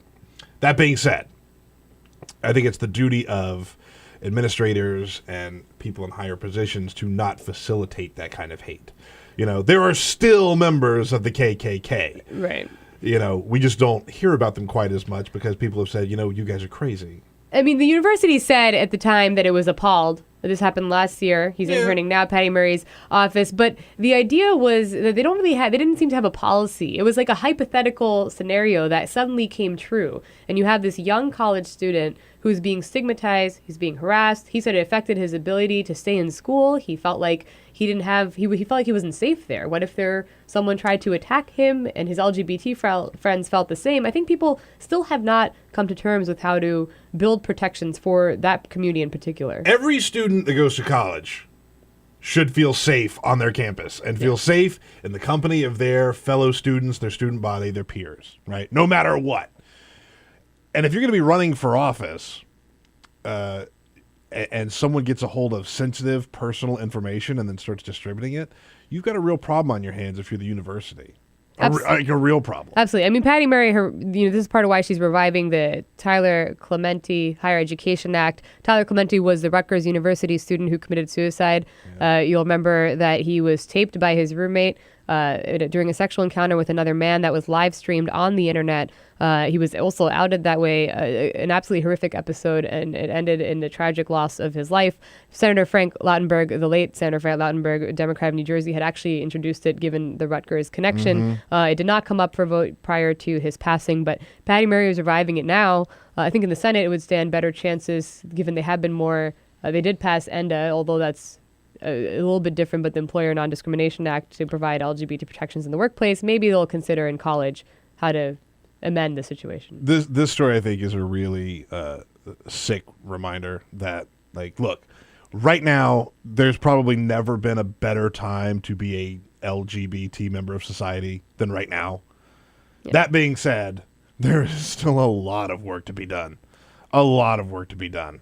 When your sexuality can be used in a negative way against you in a student election or in a public forum, and it not only when it's just protected by the school and dismissed as free speech, yeah, that's a real problem. Yeah, I mean, my interview's up on the Huffington Post. You can check that out there. And I think really just this is a reminder that this is very real. It's still happening. When lawmakers tell you we have protections in place, clearly there's a gap or the existing protections aren't working. We're going to take a short break, but keep in touch, of course, at BP Show on Twitter. Sabrina, Siddiqui, Bill Press. We'll see you after the break. This is the Bill Press Show.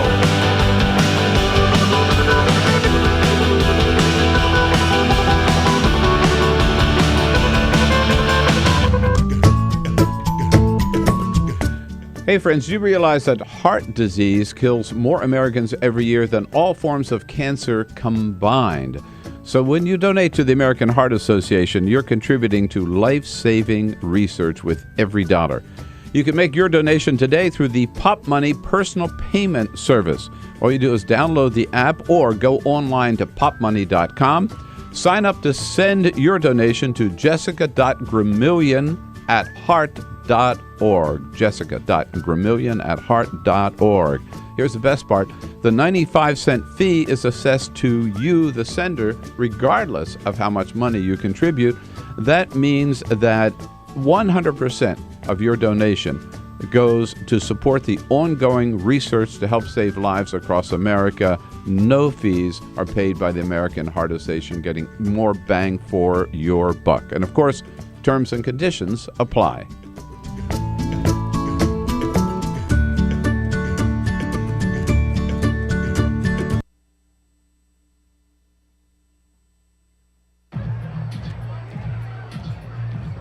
If you drive buzzed, it could cost you around $10,000.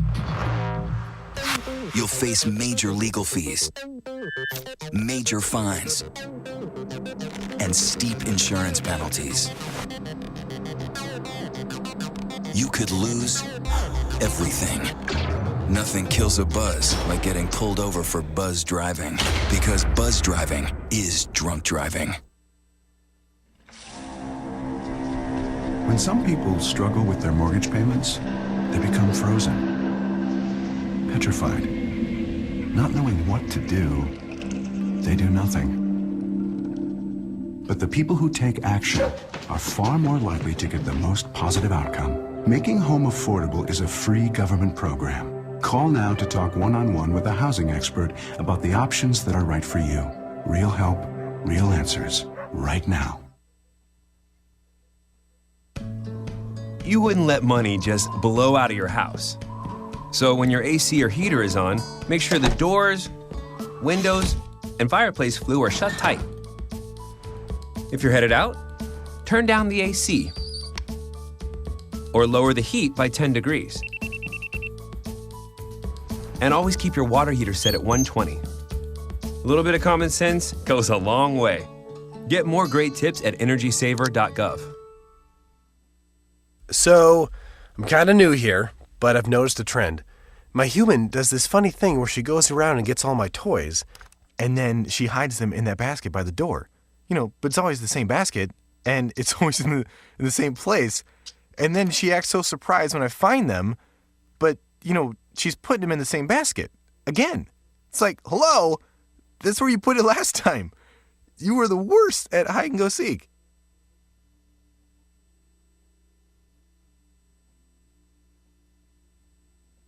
Bill Press Show.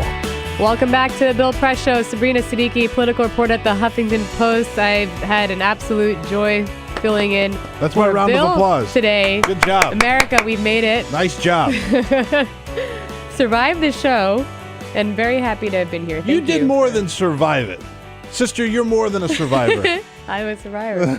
I mean, it's been fun. It goes by much faster than you Doesn't think it would. It really goes by fast. I was thinking, what if there's all this dead air?